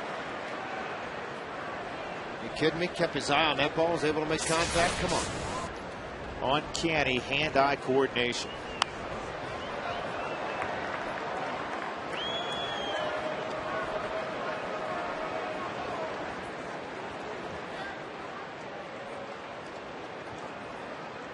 We'll visit with the Rocky skipper Jim Tracy after this half inning.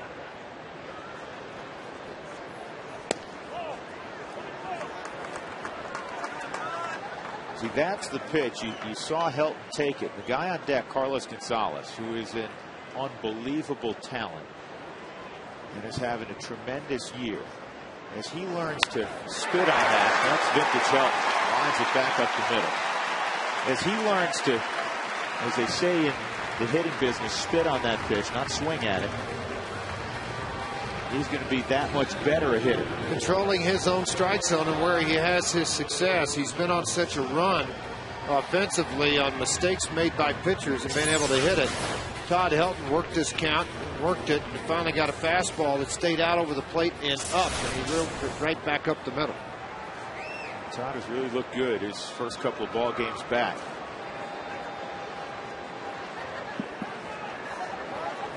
Three strikeouts for Bumgarner, and twice he's gotten ahead of Gonzalez and been able to strike him out. He does it with different velocities on the breaking ball. And once again, what happens is he gets into an area. I'm talking about Madison Bumgarner. I'm not talking about Gonzalez, but he stays down here with his breaking ball. Other guys had elevated and left to the inside part of the plate, and that's where Gonzalez had really hurt him.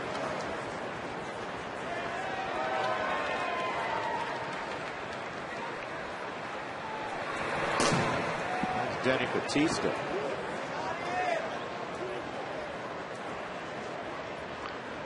Helton at first, a leadoff knock. There are some suites available at the ballpark. It's a great way to have a party at the yard and bring friends and family with you. The picnic areas, it fit any event for any budget. 303-312-2444.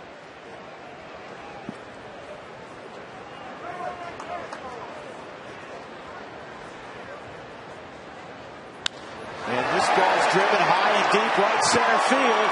Did he get it?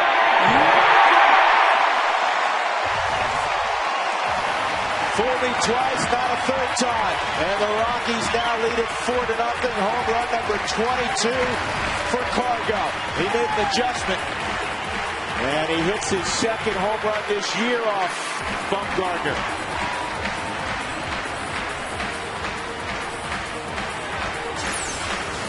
Watch where this pitch is compared to the others. See what I'm talking about now? The break started out here, but it finishes at contact here. He'd struck him out on pitches away from him. So we're talking about Gonzalez. They made a mistake with the breaking ball and was elevated enough for him to elevate out of the ballpark. Good job of hitting by Gonzalez, and that's going to be it for the young lefty. Bruce Bochy will go to his bullpen with the bases empty, down 4-0, and he's thrown 89 pitches in this game. So Carlos Gonzalez with a two-run shot, and that will run Madison Bumgarner to the clubhouse. Denny Batista will be next when we return. 4-0 Colorado.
Gonzalez with his 5th home run on this homestand. reigning National League Player of the Week. Expanding things for Ubaldo and his Rockies teammates now. A 4-0 ball game as they go to Denny Batista out of the bullpen. 9 hits for the Rockies against the young left-hander. The veteran hard-throwing right-hander has been with numerous ball clubs. Batista, that is. 31st appearance for the Giants. He hasn't given up many home runs in 32 innings. 10 strikeouts more than innings pitched is what he can do. Very good arm.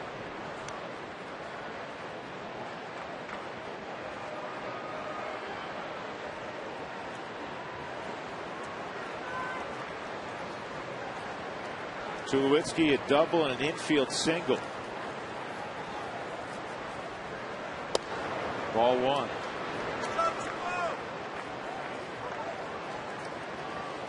Batista is one of the guys in Bruce Bochy's bullpen that works when his club is down and try to stop the bleeding, get the offense back in the dugout. Throws a hard sinker at 94. You've got pitchers in your pen that are called ahead when you're ahead in the game, tie in the game, and then when you're behind in the game. Batista typically works when you're down in the game. 07 period of 9 ball games with the Rockies.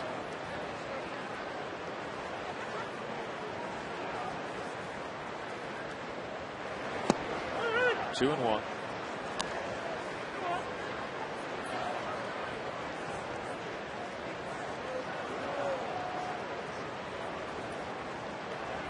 This is the 6th different team Batista has been in the big leagues with.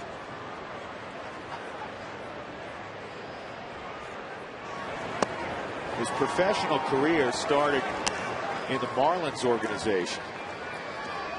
And then he reached the big leagues in 04 with Baltimore, moved on to Kansas City, also the Rockies, Detroit, Pittsburgh the last couple of years, and now the Giants. Here's the 3-1 on Troy. We got the fastball in. Hey, if you want to take a behind-the-scenes tour of Coors Field, you get to see all kinds of things. Groups and individual tickets are available. You can do that Monday through Saturday. 303 Rockies to reserve your spot.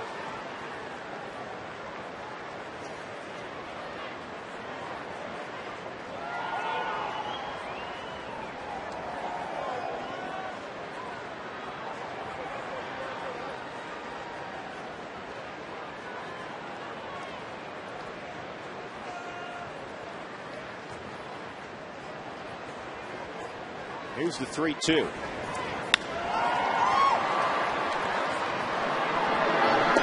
That's the first out of the inning. I'll bring up Melvin Mora, who singled in the 3rd. Melvin's 1 for 2.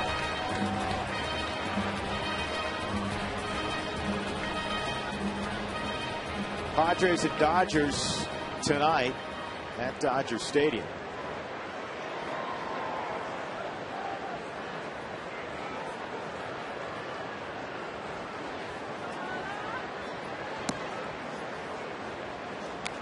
The line on Bumgarner, 4+ innings, 4 runs, 9 hits, walked 1, struck out 3.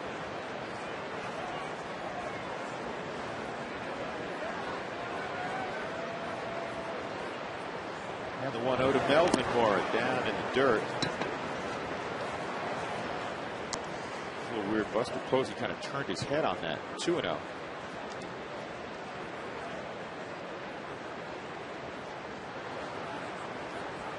Dodgers got a good performance last night from Ted Lilly. He retired 20 straight at one point. Well, the dividends paid early for the Dodgers in that trade. 2 hits he gave up on 1 run. And the Dodgers won 2-1.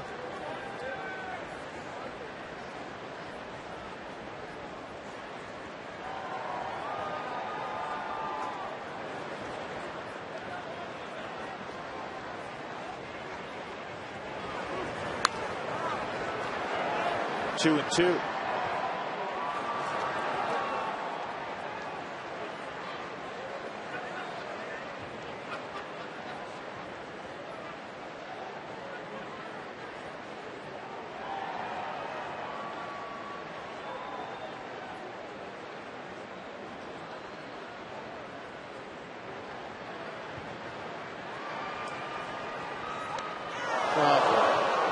Man, oh man. 91-mile-an-hour fastball just tailed away, and it got more good. This is not good, folks.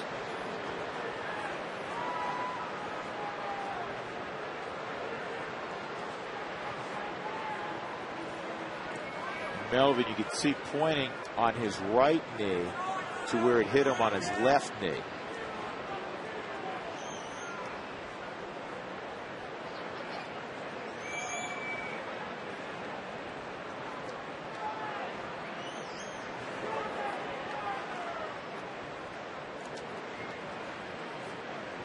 See where this ball got him.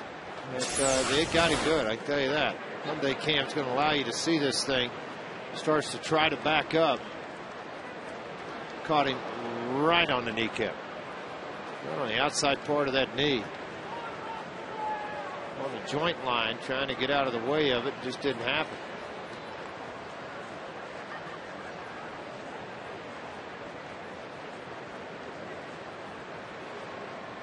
Ball hit so hard it ricocheted all the way over into the Rockies dugout.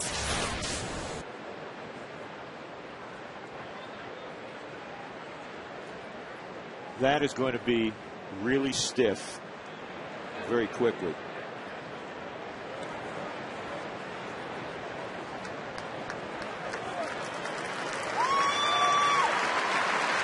And Stewart is going to come into the ball game.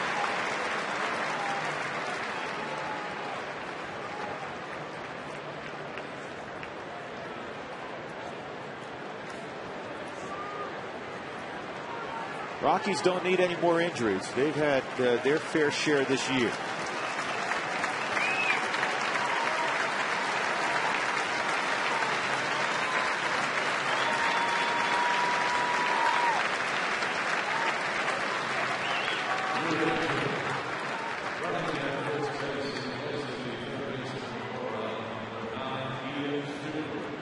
So with one out, Stewart at first, running for more. Chris Ionetta at the plate. Moore barely wants to put any weight on that leg as he goes down the stairs.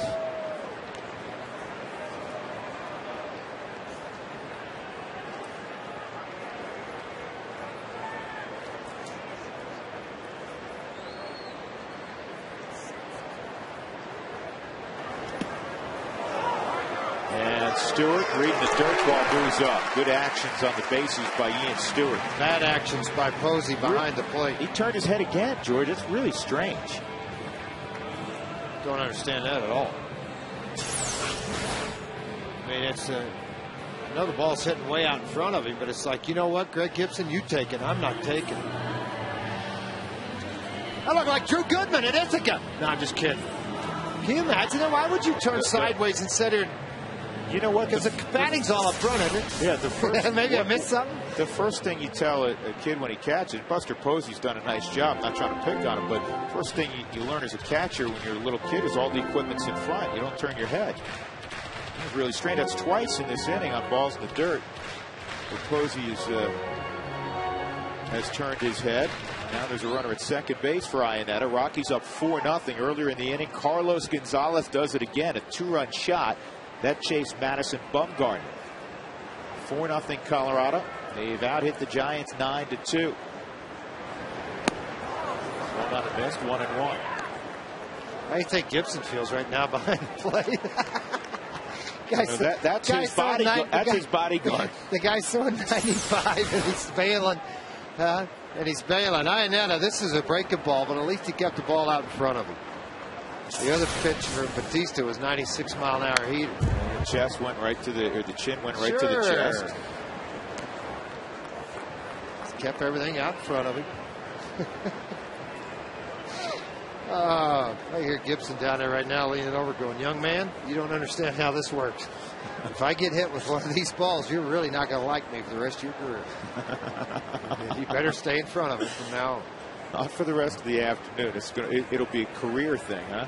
Now, or it's going to be one of those. If you duck and run, I'm falling. I think that got him. It did get him. Slider. 83 miles an hour. Just didn't come close. This is what Denny Bautista has been with 6 different clubs in the big leagues. Great arm. It always has been a very good arm. Threw the ball upwards of 100 miles an hour when he was in a Rockies uniform. The ball spinning with a slider spin rotation.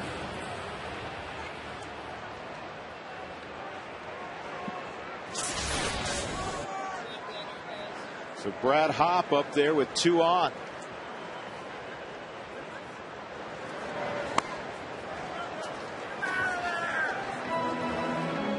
1-0 on Hopp. Fly ball to right field and a walk for Brad. Also a stolen base. Helton started the inning with a single. Gonzalez a home run right behind him.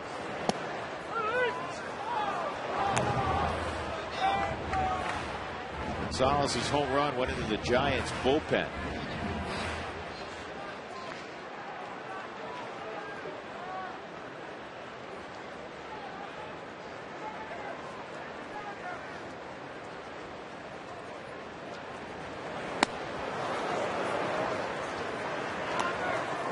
Ball and 2 strikes on Hopp. He's hit a couple of home runs on this homestand.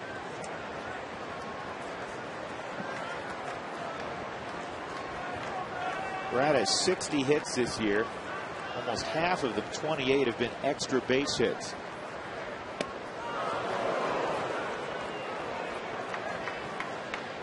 And Buster Posey's not having any fun catching Denny Batista right now. Well, last night he had Sanchez, who averaged over 4 walks a game, but yet he was around the plate last night, and he's had Bumgarner. Bumgarner, who only walked 1 in the game. Now you got a guy firing everywhere. What happened to the rocket chair I was in? Went away. 2-2. 3-2.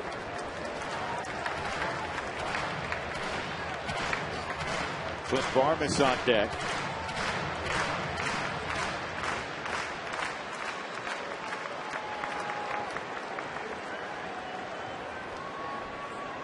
Runners going, and it is pulled to second. It's only 1 play for Sanchez. That'll bring up Barmas.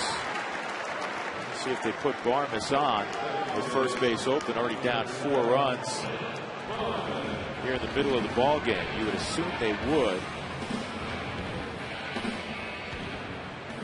And that's exactly what they'll do.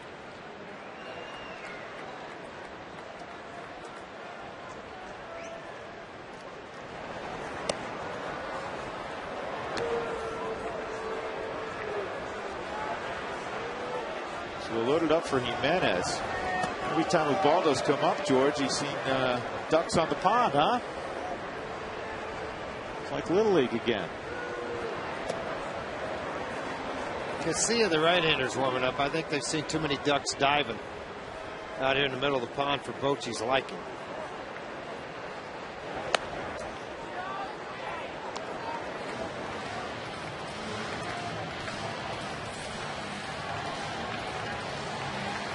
Ubaldo, stay light in the feet up here, will you? Yeah, I get you. Don't dig in. Please.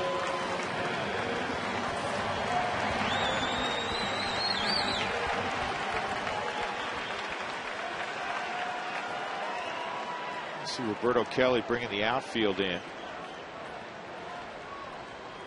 Waldo has an infield hit and a comebacker. 1 for 2 down the line. Just foul. That's the second time this afternoon Ubaldo's hit a bullet down that right field line. First pitch fastball offering. Scott Perry right on top of it, standing right on top of the line and makes the motion. It's not a fan favorite down there. There's a couple of balls down the right field line, although been correct on every call. Folks down the first base line not cheering right now. High heat there. That's swing and a miss. Strike 2 at 96.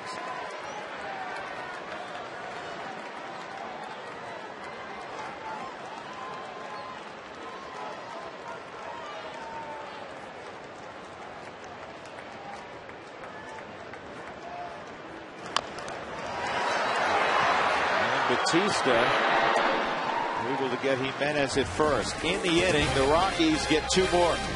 2-run home run from Gonzalez. 4-0 they lead.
Colorado, to the dugout we go, where Jim Tracy's been kind enough to join us.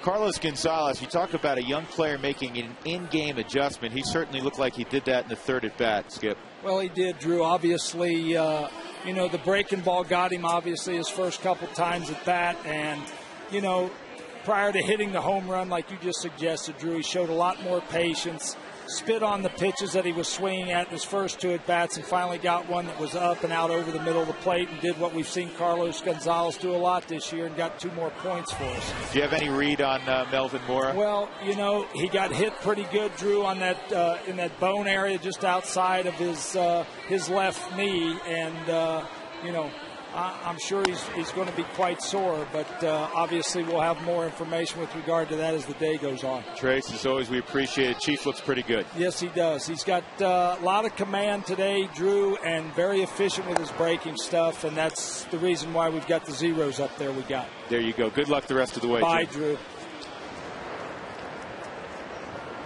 4-0. And here's the 2-1 to Torres, and it's fouled off. 2-2. Baldo, as Jim Tracy described, has used the splitter. We've seen a good slider today, George. Well, he spread things around. 6 strikeouts. He's got 6 ground ball outs, a couple of fly ball outs. I mean, he's had 1 caught stealing. Pat Burrell was thrown out as he tried to steal second base. I mean, there's been a lot of good things happen for Baldo in this game.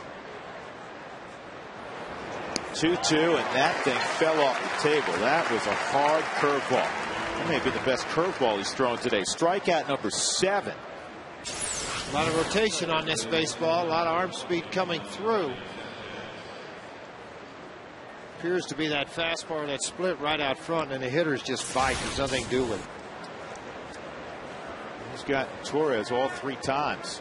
Freddie Sanchez is 1 for 2, and he pops it up. Todd Helton may have a play here. Nice catch. And the guard kind of got in the way there. Needs to take that stool and run the opposite way with the baseball. Todd able to shove him out of the way and make a play into the camera well. When Todd goes over, he's going to look at him and make sure he's out of the way, and then reach out into that camera well and make a catch on it. Nice job, Todd Helton.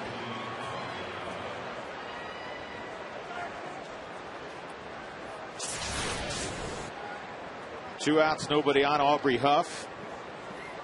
Single to left, and he reached on a fielder's choice.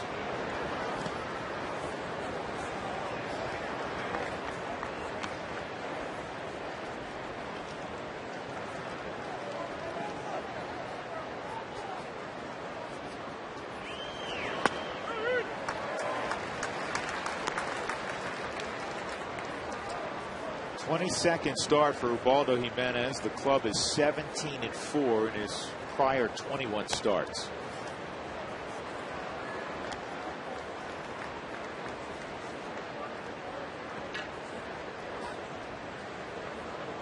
Aubrey Huff with 20 home runs, on pace to hit around 30.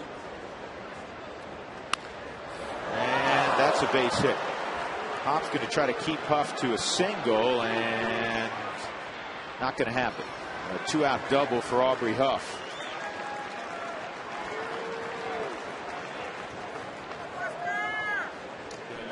Just out of the reach of Todd Helton at first base on a pitch down and away that Huff, I tell you, quick bat results in a lot of base hits.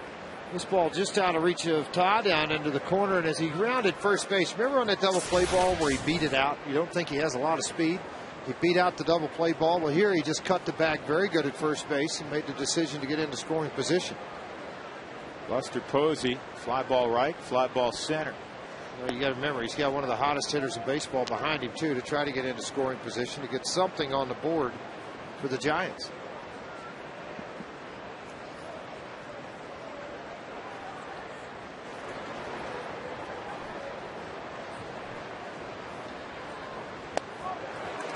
Went off speed again, 1-1.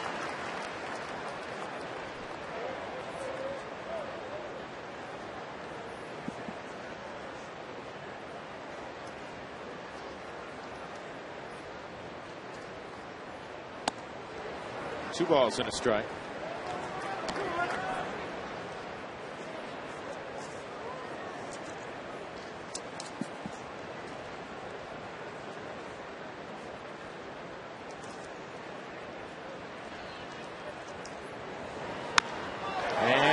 gets a base hit, and that'll break up the shutout. It's going to roll to the wall, in fact. Posey with a double.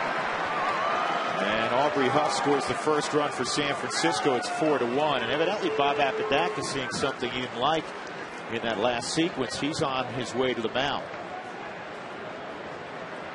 Well, that's what you'd like to have out of a pitching coach. Instead of allowing somebody to get in a position of failure, you go out and try to correct something immediately. That fastball was up, and one thing Posey has shown is opposite field power. 37 RBIs now, and again, remember Huff hustling with 2 outs into second base to get into scoring position. They got the tally they so desperately they've been needing. Now you traded places. Make a pitch and get out of this inning. Pat Burrell has reached twice, both via base on balls. The only 2 walks allowed by Jimenez in the game.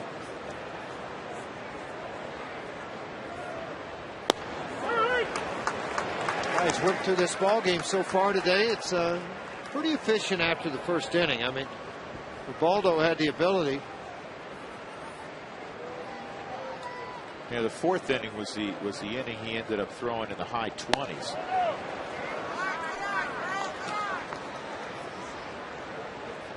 1 ball, 1 strike. Bounce back with a 6-pitch inning in the 5th. Got 2 quick outs here in the 6th, but then back-to-back doubles. Got to get Burrell. Keep momentum with the Rockies.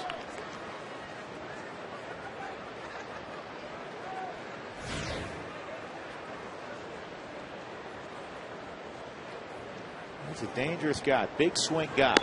And the slider's away. Now we'll take a look at those pitch by pitch in this inning, or the innings of this ball game so far. Very efficient through until he got to the 4th inning, and then the 5th was really quick. Here in the 6th, 18, 97 on the day. Just away. So he's had trouble getting ahead of Burrell. 3-1 on Burrell. Ishikawa's on deck. And you don't want to see the tying run come to the plate.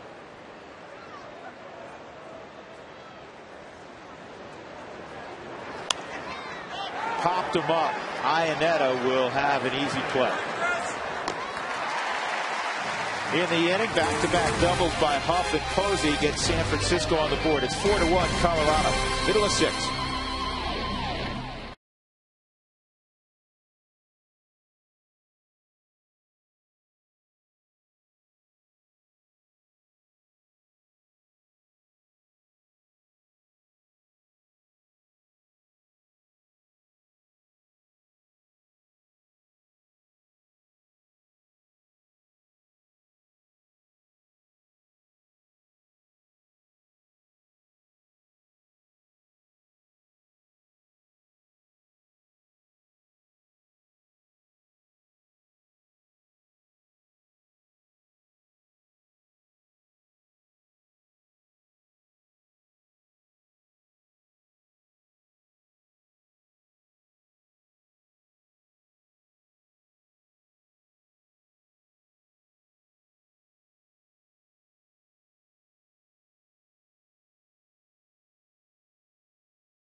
Freeze cam. Todd Helton over near the camera well. Nice catch. That was a Frost Group Coors Light freeze cam. Rockies leading 4-1. Bottom of the 6th inning. They'll have the top of the order. Ryan Spilborghs, Todd Helton, Carlos Gonzalez. Rockies sent 8 to the plate in the 5th. Scored 2, left the bases loaded when Ubaldo Jimenez hit a comebacker. Spilborghs in the ball game, a 2-run double in the 2nd inning. Ryan is 1 for 3. Danny Bautista remains on the hill. He's had control issues. He's hit 2 batters.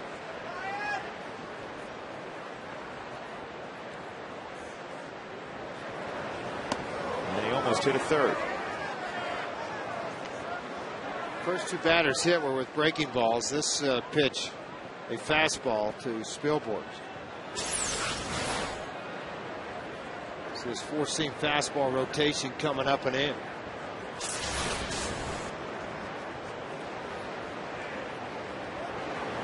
Outside 2-0. He's thrown in a game 30 pitches so far, 17 balls. Not anywhere around.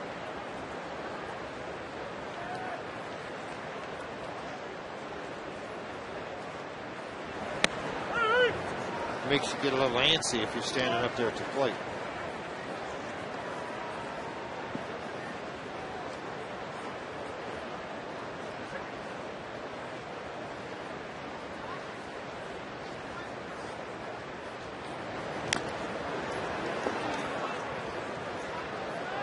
Two and 2 on Spilborghs.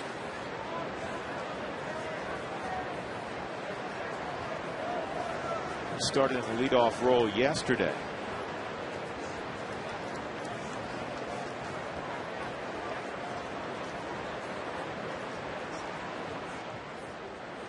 Today his 4th start in the leadoff role, and Buster Posey got nicked.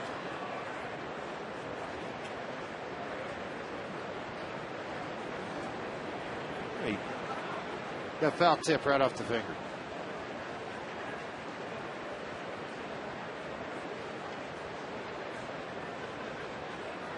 Saw him in college a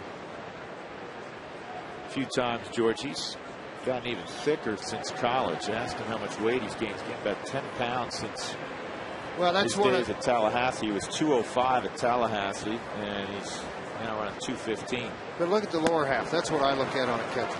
You know, look out, because that's obviously going to be their strength. And that lower half, and that's where I've noticed he's gotten bigger since he was in college. And obviously the top half will come as he gets farther into the game. 1 out. Todd Helton at the plate. Todd's had a good ball game. Single in the 1st, sharp ground ball to 2nd in the 3rd, and a line single up the middle in the 5th inning. Came around on the Gonzalez home run. Cargo's on deck. 4-1 Colorado.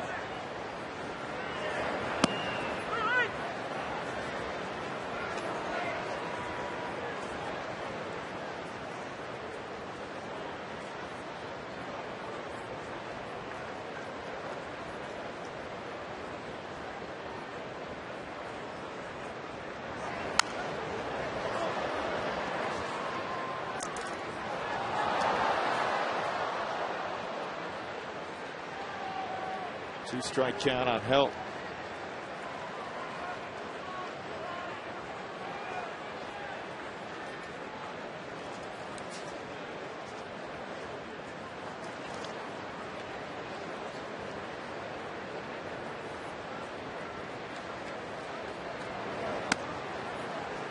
Tried to paint the outside corner with a 96-mile-an-hour fastball. Just missed that. Batista's never really developed a consistent secondary pitch, a hard slider or a changeup. He's always been a hard thrower.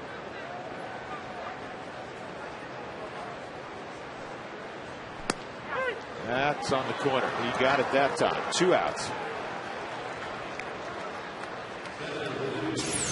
Todd thought the ball was a little bit off. That's why he didn't fire the bat at it. But obviously Greg Gibson didn't think it was off. The 4th strike zone tells you it was.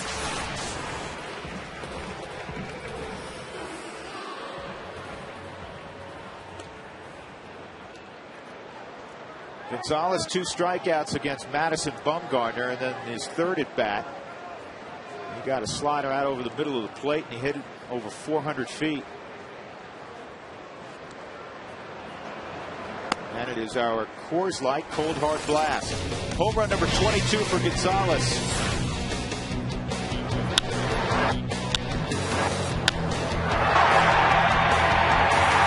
And Cargo homers. The Rockies are 15-6.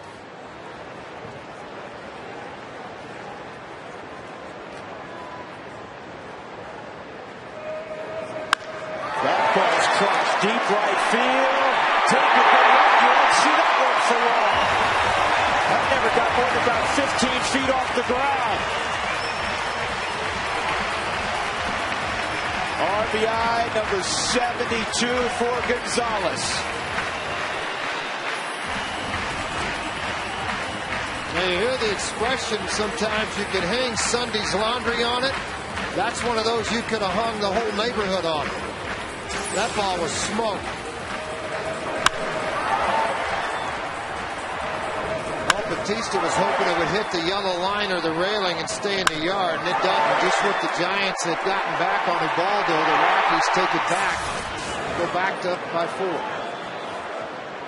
Tulowitzki at the plate. And he takes inside, ball 1. Gonzalez with 2 home runs today. That's the first time in his career that he's hit more than 1 in a ball game. It will not be his last.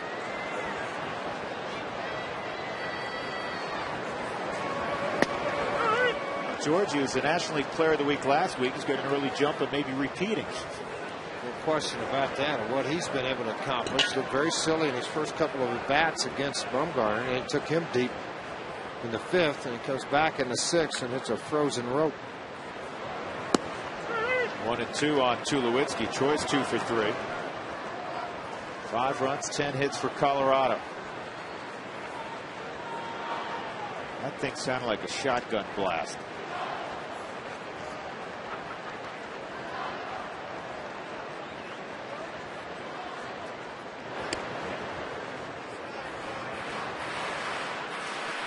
Gonzalez, 15 for 33 on the homestand. That's a 455 average. 455 with 6 home runs and 10 driven in.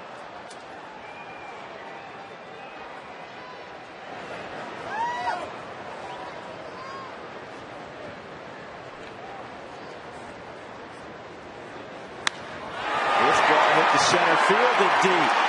This one's got a chance to get out.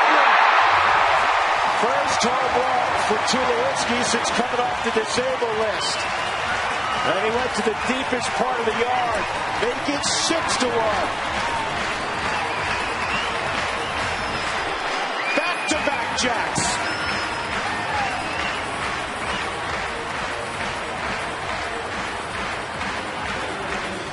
Tenth on the season for Tulowitzki.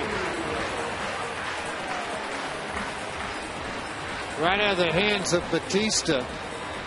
Fastball that just stayed up, and Tulowitzki trying to get on top of it really swung down through the baseball and carried it to 425 feet in dead center field.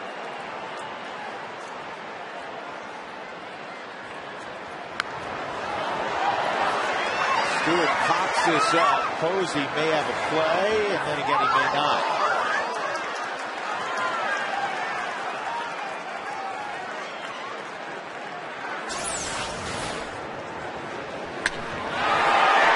How quick did this thing get out of the yard? A lot like Gonzalez's. This was a little more of a scenic view with height, with Gonzalez on the rope and Tulowitzki. You know, that's got to feel great. He's had the base hits, he's hit the doubles, he's had the singles, he's driven in runs, he's made plays. And as Drew mentioned, the last thing he'd done was leave the yard. He finally has. 0-1 on Stewart. First AB for Stewart. Again, if you missed it, Melvin Mora in his 3rd at bat was hit on the knee with a pitch from Denny Batista and had to leave the game. Stewart came in to run for him. So this is the first time Stewart's been at the plate. He figured to get in the ball game late defensively.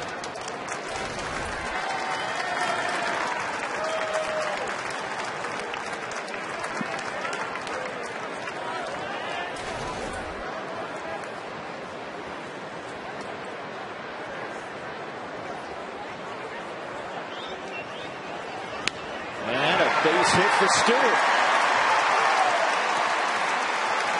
So after Batista struck out Spilborghs and helped to begin the inning, Gonzalez got him, Tulowitzki got him, and Stewart just singled off him to bring to the plate Chris Iannetta.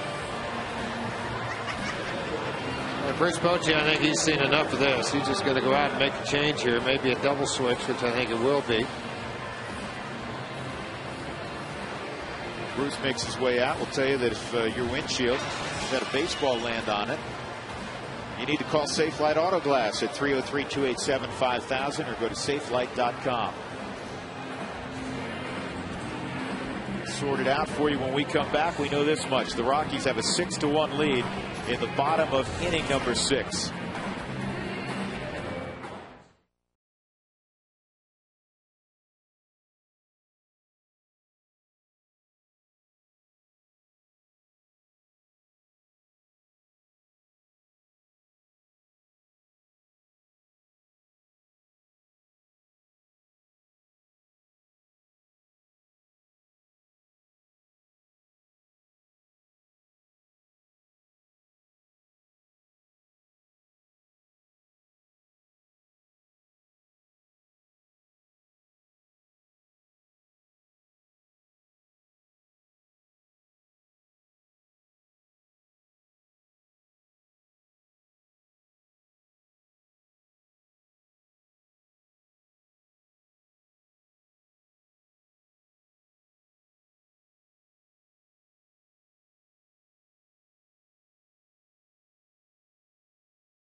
Aubrey Huff crosses over to left field, and Pat Burrell out of the ball game. Today's call to the bullpen is brought to you by Xfinity Voice, unlimited local and long distance calling. Call 1-800-XFINITY. And into the ball game, the guy we saw last night, Casilla, Santiago Casilla, had a clean inning last night with a couple of punch outs. Hard throwing right-hander, has a tendency to walk people.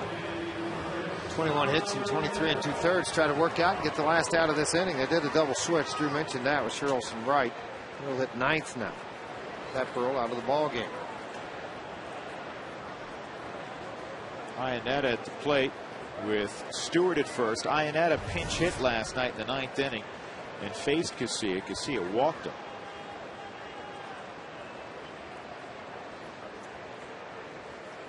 And Stewart going. The throw by Posey is in time.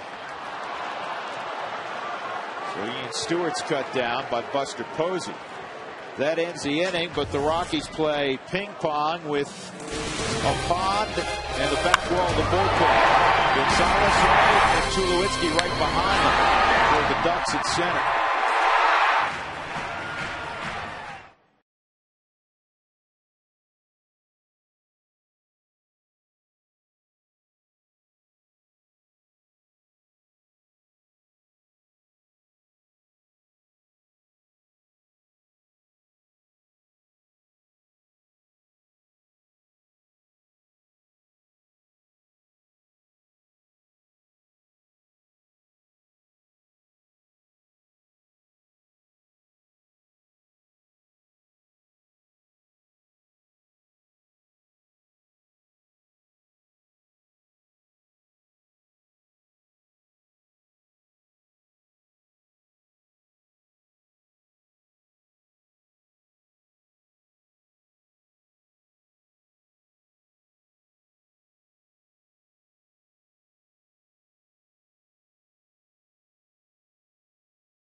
6-1. Dark clouds over the Giants dugout. Top of the 7th inning. We check in with Mark Stout. Mark. Hey, Drew and George. I think people know the story about Brian Wilson's shoes. He's the closer for the Giants in the All-Star game. He had bright orange Nikes that he wore, and then he wore them in a game for the Giants, and the Marlins complained, and he was actually fined $1,000 by Major League Baseball. Now, there's really no rule about the color of your shoes, except they say they should be 50% the color of your team's dominant color. And for the Giants, that's black. So he spent a day with a Sharpie coloring them in, and he said he had Nike Air Sharpies. But this brings me to my real question to you guys. What spikes did you wear when you were playing ball back? I know Drew and I are similar age. Back in the 70s, I was playing Babe Ruth. I wore spot built, and I never heard what happened to spot built spikes when it came to baseball. And George, did you wear white shoes at all when you were playing? Because they were popular at that time. No. No, never. No. Did you wear Brooks or Pony or any of those brands? Well, I actually had a contract with Pony for about 4 or 5 years, and I wore a little bit of Mizuno. One of the neatest shoes I ever got, and I'd ever wore it, it's actually still in my attic, was the Rawlings kangaroo shoe. Wonderful. What about you, Drew? Shoe. Drew, did you wear spot belt? Rydell originally, which is the company I know George was involved with. My father-in-law owned the Rydell Shoe Company until about 4 years ago, and sold it to Brown Shoes. But yeah, the Rydell shoes were very popular. 3 balls and 2 strikes on Travis Ishikawa. I will tell you a true story. The aviated sole, the raised sole on the cleat, Gary Roderick, who we will see in Pittsburgh, was the Pony rep in the New York area. And if you historians remember, Reggie Jackson didn't play very well in the '81 World Series because he had a calf injury. So I said, how could we alleviate this? And Gene Monahan said, we need to raise that sole somehow. So he went down and found a shoemaker in the Bronx. They tore this Pony shoe apart and put the plastic in, or the foam rubber in between the sole of the shoe and the body of the shoe, and that's where the raised heel came up for Reggie in '81, and then shoes started to take off with it after that. Another 3-2 on Ishikawa, and he got him with a changeup. That's the whole arsenal. That's going to deep in the bag of tricks right there. Guy hit a home run off of you, a grand slam. The only you've given up in your career, you're going to remember it. You may have to go to everything, and he did just that. Tremendous movement, dip on the last second of the baseball. That's 8 strikeouts in the ball game for Ubaldo at 107 pitches. Gets through this inning. Jim Tracy may give him a pat on the back and let the bullpen handle the final 6 outs. We'll see. One thing that the Giants are trying to count on for these last 55 ball games. In '09, Sandoval hit .330, 25 home runs, and 90 RBIs. Those numbers are way off this year. 264, 6, and 43. Their hopes are that if he just gets halfway hot between now and the end of the season, that it would be a tremendous lift to their offense. 2-1. Strikeout and a pop out this afternoon for Pablo Sandoval. Rockies up 6-1. And that's there also again at 96. 2-2. Help support the Children's Hospital and Special Olympics by a 5-game Wins for Kids mini plan. Call the Rockies or go to coloradorockies.com/mulligan. Tomorrow night in Pittsburgh, George, Jeff Francis has pitched very well of late. Will face the former Dodger who just came from L.A., James McDonald. Hard-throwing right-hander. Pitcher of the year 2 years in a row for the Dodgers. 3-2. And then the Rockies will see the 3 guys they saw last week. Zach Duke, Ross Ohlendorf, who didn't last long. Fortunately, Ohlendorf's okay, hit by that Tulowitzki line drive in the head. Strike 3. See you later. Paul Mahala also in that series. Strikeout number 9. Pablo Sandoval did not like the call. Let's see on the 4th strike zone. Did Gibson give him one? It's borderline. It's on the line. He rings him up. Sandoval doesn't offer it the pitch, thought he had walked, starts to toss, and then it's the strikeout. On the sky cam, see if he had an argument. Yeah, enough of the block there. You need to be hacking with 2 strikes. I thought it was pretty good. I liked what Gibson did there too. Sandoval's upset and he just doesn't go in the dugout. Stay in the ball game. You got 2 more at bats, maybe 1 more in this game. Rang you up, it's over. I think Brad's going to run out of room. He does. Those last 2 fastballs to Renteria, 98 and 97. And with the pitch count around 116, and Jimenez generally throws in that range. So you'd assume the Rockies will probably turn it over to the bullpen after this. Never know, though, with Ubaldo. Had to run the bases hard today in this ball game. A couple times. And Brad will have plenty of room here.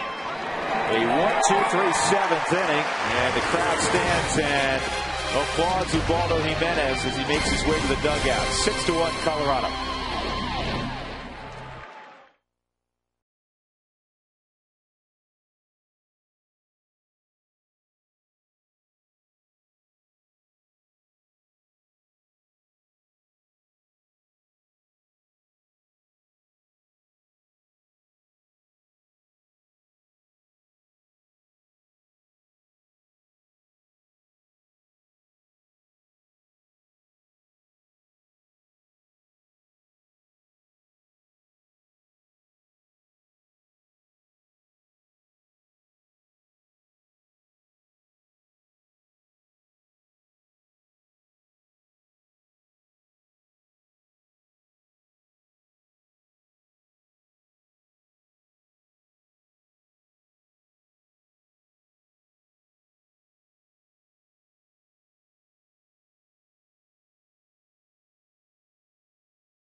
Rockies baseball on FSN is brought to you by the Great Colorado Payback, reuniting you with your money. And by the Courtyard by Marriott on the 16th Street Mall. Call 303-571-1114 and ask about our hometown sports package.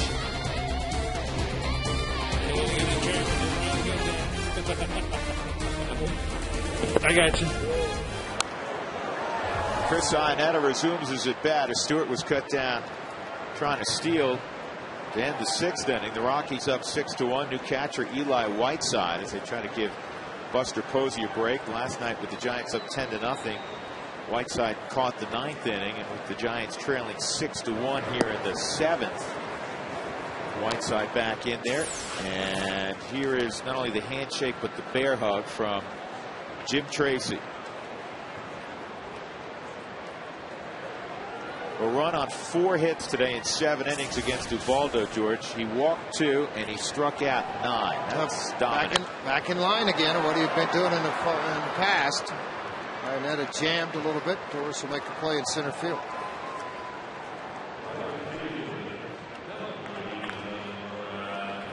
Well, you hate to say it, we've said it numerous times. You'd like to see him going to the mound to continue winning streaks.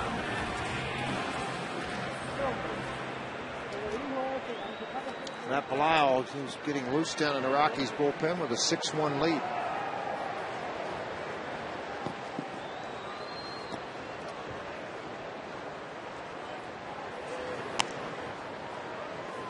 Want to know on Brad Hop? Brad 0 for 2, walked, stole a base in the 4th inning. Rockies, for the 5th time this year, went back-to-back. Last inning, Carlos Gonzalez and Troy Tulowitzki. It always seems like Carlos is involved. I guess you'd have to be involved a lot when you have 23 home runs. Cargo, his first career multi-home run game this afternoon.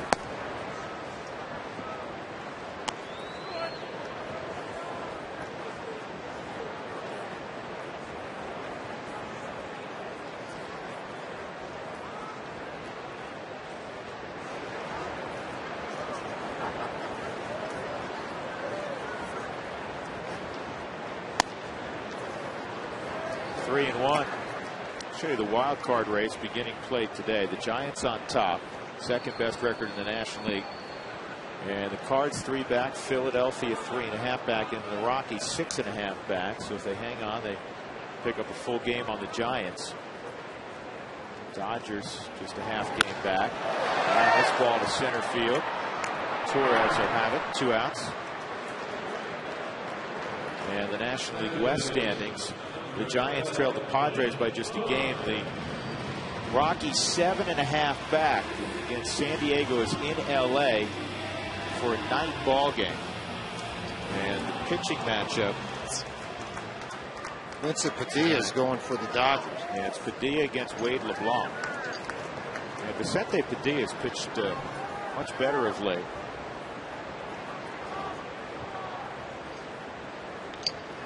Good news. Dexter Fowler, there was speculation would have to go on the disabled list. He missed yesterday. He's in the on deck circle right now. Jim Tracy felt like there's a good chance he could be back at the top of the Rockies lineup by Thursday in Pittsburgh.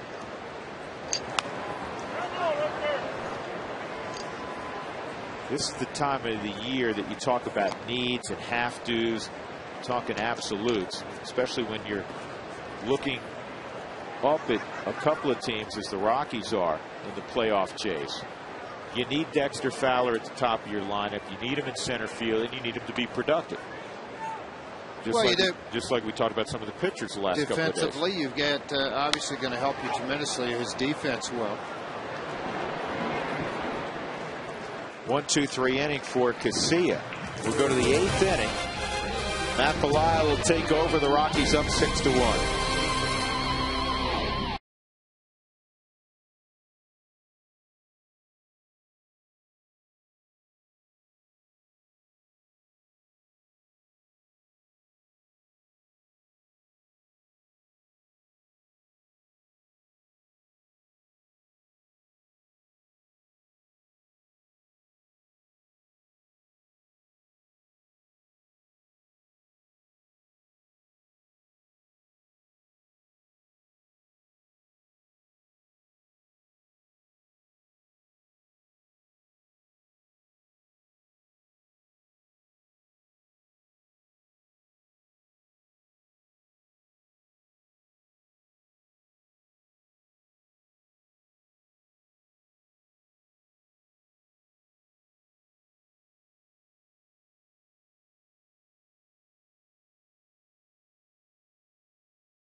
Texas look back. 5th inning, Carlos Gonzalez hits a 2-run home run to make it 4-0 Colorado. And Cargo wasn't done. First a double by Buster Posey to get San Francisco on the board. Back-to-back doubles by Huff and Posey. Told you Cargo wasn't done. Here he is again. A line shot off of Denny Batista to the back wall of the bullpen, and right behind him is Troy Tulowitzki going deep. His 10th of the year, his first home run since coming off the disabled list with that broken wrist. Rockies up 6-1. They've changed their outfield configuration. Sliding to left field, Carlos Gonzalez. Dexter Fowler's in center field. Ryan Spilborghs is in right. Brad Hopp comes out. Matt Belisle's now on the hill. And Nate Shearholtz, who came in 2 innings ago, batting in the 9 spot, takes strike 1. Matt Belisle making his 49th appearances, more innings in games right now than anybody in baseball with innings pitched for Matt Belisle. Why has he had so much success? His pounding of the strike zone. The ability to throw 2 different breaking balls, curveball, slider for strikes, fastball to both sides of the plate. The inherited runners have been outstanding, mostly pitching in that 6th, 7th inning. There's a fastball in the perfect location at 93 for the strikeout. That went quick for Shearholtz. I don't know what Nate Shearholtz was looking at. That was right down the middle. That's 10 strikeouts in the ball game for the Rockies, or the Giants, 9 by Jimenez. Perfect location of the fastball. 1.62 ERA for Belisle in the month of July. Well, Andres Torres steps up, and he's thrilled to see anybody but Jimenez out there. He had 3 at-bats against Jimenez, and he struck out swinging in all 3. Ubaldo goes 7 innings. He allows a run on just 4 hits. 2 of the hits were kind of bloop singles. Walked 2. That was Pat Burrell twice, and then the 9 strikeouts. Of course, Ubaldo coming off a 7-inning, 1-run, 4-hit performance against Pittsburgh. Almost identical numbers. That ball game he walked 3, struck out 6. So 1 less walk, 3 more strikeouts. 1 and 2.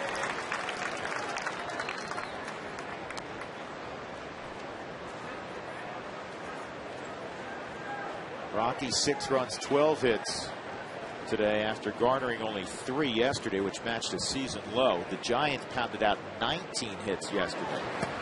And that is the golden sombrero for Andres Torres. He's got 4 punch-outs today.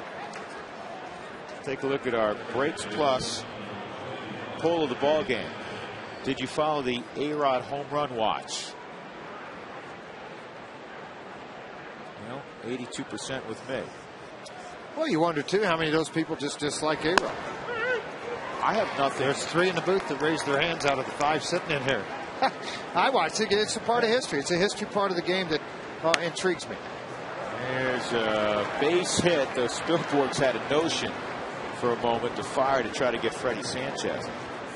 I'm rather ambivalent about A-Rod.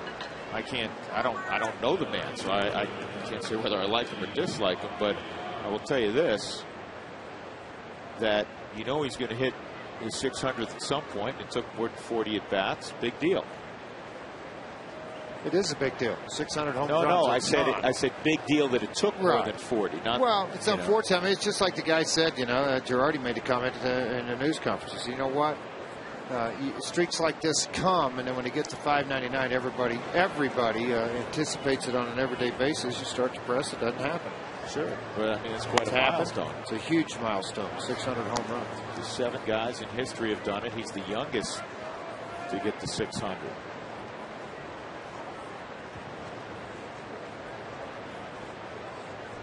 Want to know on Aubrey Huff? 2 hits and 3 trips today. That's a strike. Of course, A-Rod will be tied to the steroid era, which for me, more than anything, just elevates the stature of guys like Henry Aaron and Willie Mays. Chopped up the middle. Tulowitzki comes up with it and will throw out Huff. Nice play by Troy. Good inning for Matt Belisle. Couple of strikeouts along the way. 6-1 Rockies.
Giants, bottom of the 8th inning with George Frazier and Mark Stout. I'm Drew Goodman. There's Guillermo Mota and his numbers this year, league hitting .238 against the veteran. He's a veteran, a guy that has bounced back around a little bit with some different teams. Remember when he came up with the Dodgers, man, did he throw hard. Pretty good job still, able to have the ability to throw the ball hard. He's, again, one of those guys that work on the downside of a game now, where he used to be just one of the best setup men in all of baseball.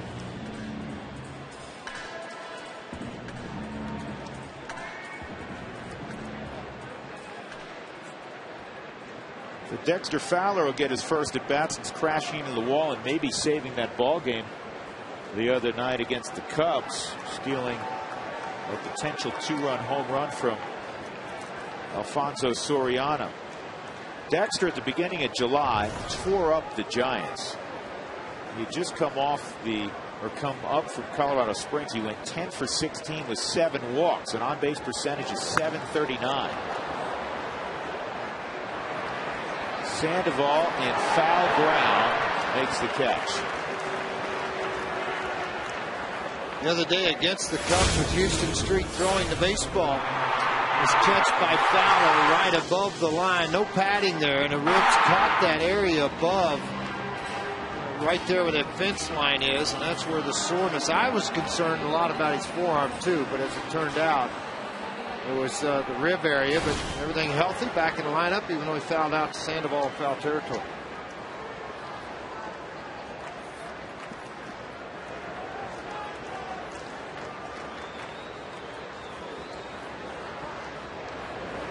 Billboards takes a strike. Mota still can run it up there in the mid-90s. It was hard.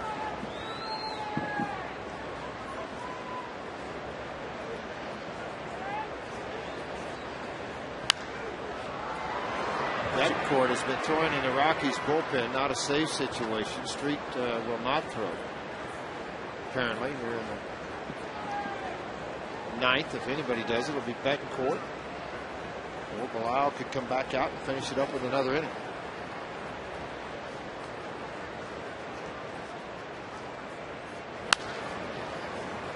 Freddie Sanchez. 2 outs, and that'll bring up Helton. Time for our job done right player of the series. Player of a lot of series lately. Carlos Gonzalez. He helped get the Rockies back on the winning track today.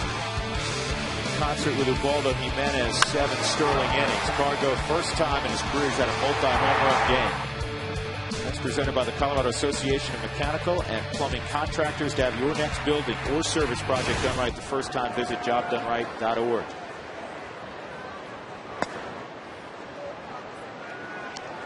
One to 0 on Todd. Helton a single in the first, a single in the 5th. He's 2 for 4.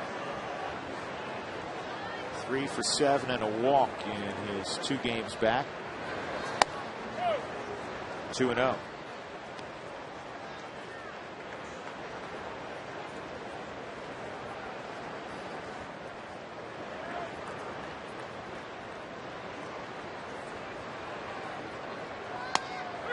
That's in there. They're having an auction right now, George, in bankruptcy court for the Texas Rangers. You know who had the highest bid, at least in the first round? Yeah, well, a group led by Mark Cuban. Yeah, the group included Mark and himself. He wants to try to buy that ball club. Of course, going against Nolan Ryan and a group out of Pittsburgh, where the Rockies will head. Regardless of who bids on this, it has to be approved by Major League Baseball. Not sure Mark Cuban would be approved by Major League Baseball. Cuban's bid is actually with a Houston businessman by the name of Jim Crane as we look at the Amica hit zone on Helton.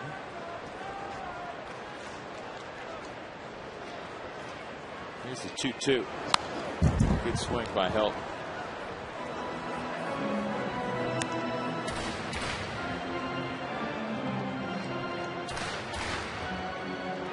Yes, Todd, yes, Jim Tracy. Nobody really knows what you're going to get from Todd in the final couple of months in terms of can he go out there and play every day, how productive he'll be. So far, so good. Swung the bat well in the first 2 days since coming off the shelf. The eye's as good as ever, 3-2.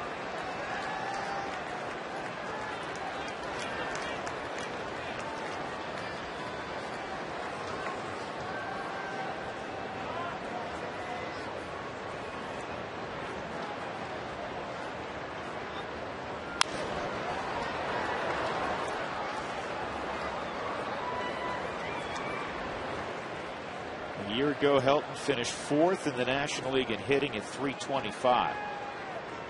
And this, the year of the pitcher, that 325 average would lead the National League right now. Joey Votto being chased by Carlos Gonzalez. Of course, Cargo's got a couple of home runs today. He's 2 for 4. And this ball is lifted to left center field, pretty deep, but playable for Aubrey Huff. So it's a 1-2-3, 8th inning. And the Rockies looking for 3 more outs. They're up 6-1 on the Giants.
FSN is brought to you by Xfinity. Voice unlimited local and long distance. Call 1-800-XFINITY. And by Hyundai Uncensored. Real people, real comments on the 2011 Hyundai Sonata. Visit your Colorado Hyundai dealers today. Well, this was Matt Belisle getting loose in the bullpen, throwing to Mark Strickmatter with the helmet cam. Mark is now patting him on the back. And Rafi, I said Belisle. That's actually, that was Belisle earlier. That is He's out of the ball game. Rafael Betancourt's now in the ball game, and we go to center field and check in with Tom Helmer. Tom? Drew, coming up after the ball game, we'll talk about U-turn. Ubaldo Jimenez, whose ERA creeped up in July. Last couple outings here looks strong, so looks like he's back on track. Also, twice as nice, Carlos Gonzalez, his first multi-home run game. We'll talk about that and much more coming up on the Rockies post-game report. Drew? All right, Tom, sounds like a good plan. Rafael Betancourt looking for outs 25, 26, and 27. Eli Whiteside will lead it off against the former Indian. 46 appearances now, 68% of the time retiring to first batter face. The other day had a little bit of hiccup where he gave up a couple of runs in an inning. Would like to come back and have a 1-2-3 inning tonight and head to the airport and get on an airplane and head to Pittsburgh.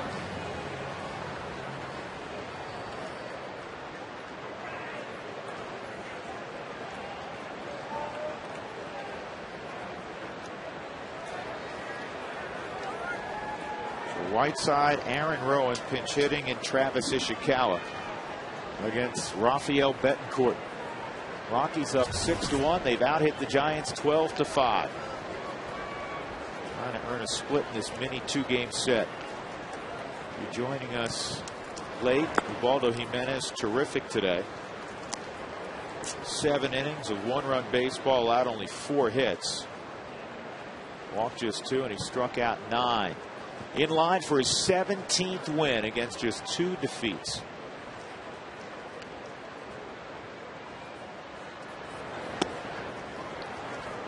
Two and 0.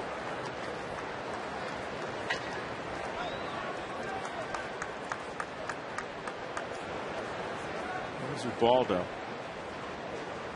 And every one of his teammates have immense respect for Ubaldo and naturally his abilities.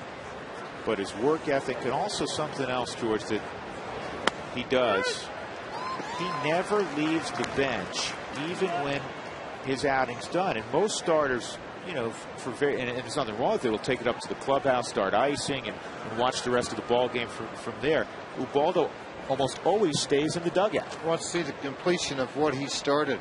It's unusual at times for starting pitchers. But we've seen him do that when he's been removed from a game on the rare occasion where he hasn't pitched well and he's on the wrong end of things. He'll stay. Pull for your teammates and let them know that you just care not only the day you pitch, but the day things don't go right. That you're there to help support, try to get them back into the game. Just a terrific young man. 2-2 on Eli Whiteside. Backup catcher. First to Benji Molina this year, now to Buster Posey. I think it's better to be the backup in the big leagues than the front guy in Fresno. I think Eli would agree with you. Starting with the pay being better. And let's not leave out the travel. That's something Posey mentioned to me yesterday. So one of the things about catching in the big leagues versus catching in the minor leagues, it's a little easier to recover day to day because the travel is so much better.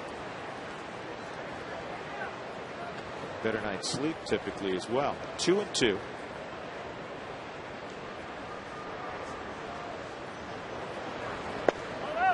And it's just off the plate. 3-2.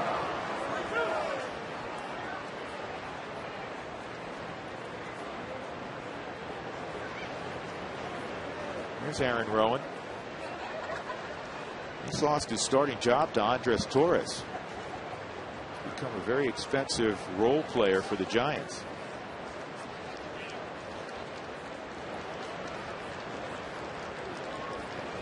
Swung on and missed. And Whiteside is gone. Out number 1 in the 9th inning.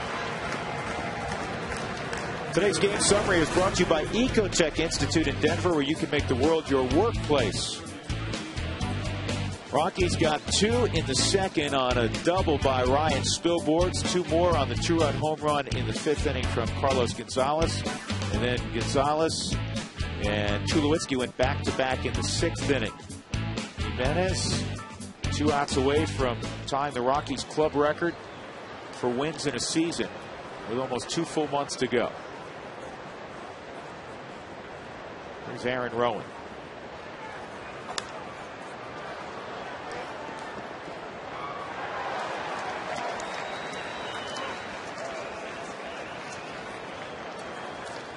Sure, Rowan is a pinch hitter, and again, this is a guy they gave a lot of money to that has struggled as a starting player in their outfield. 252 on the year, 9-31 as a pinch hitter, 3 for 11 with a home run. Giant pinch hitters, 291, and leads the National League this year.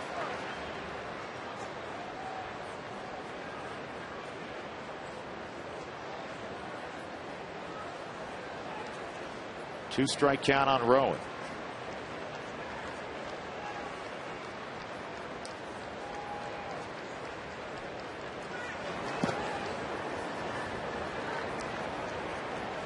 After his job today, Ubaldo Jimenez has a 2.61 ERA.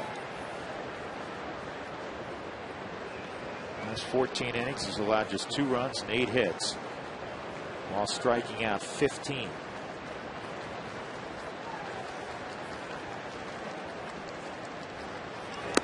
And another strikeout for Betancourt. 2 outs in the 9th inning. Today's delivery of the game is brought to you by Jimmy John's. Ubaldo Jimenez, 7 innings of 1-run baseball. Dominant throughout. Struck out Andres Torres 3 times. Painted Pablo Sandoval there. Awfully good once again. Our Jimmy John's delivery of the game, the work this afternoon of Ubaldo Jimenez, the 26-year-old. Travis Ishikawa is 0 for 3. 2 outs in the 9th. And he hits a line drive down the left field line, pretty deep, and it is foul.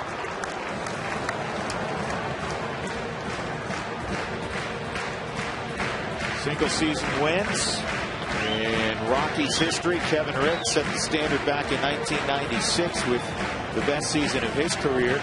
Pedro Estacio matched it in 99. Jeff Francis in the World Series season won 17 in the regular campaign and then 2 more in the postseason. And now Ubaldo Jimenez, a couple of strikes from matching that. This is 22nd start. He figures to have at least 11 more this year. 37,278 have witnessed it.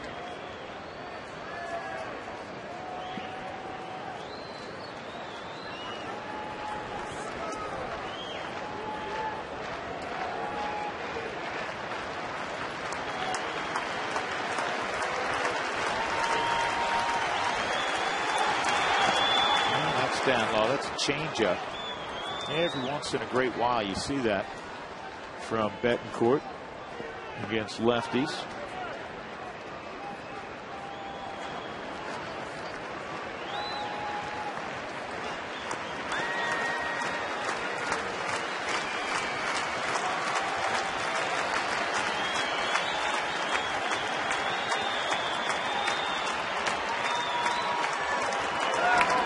And that's on the corner,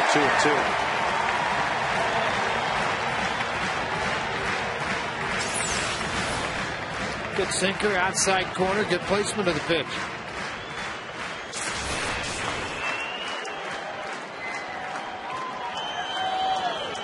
Until that final out's recorded. Very difficult for a manager to relax.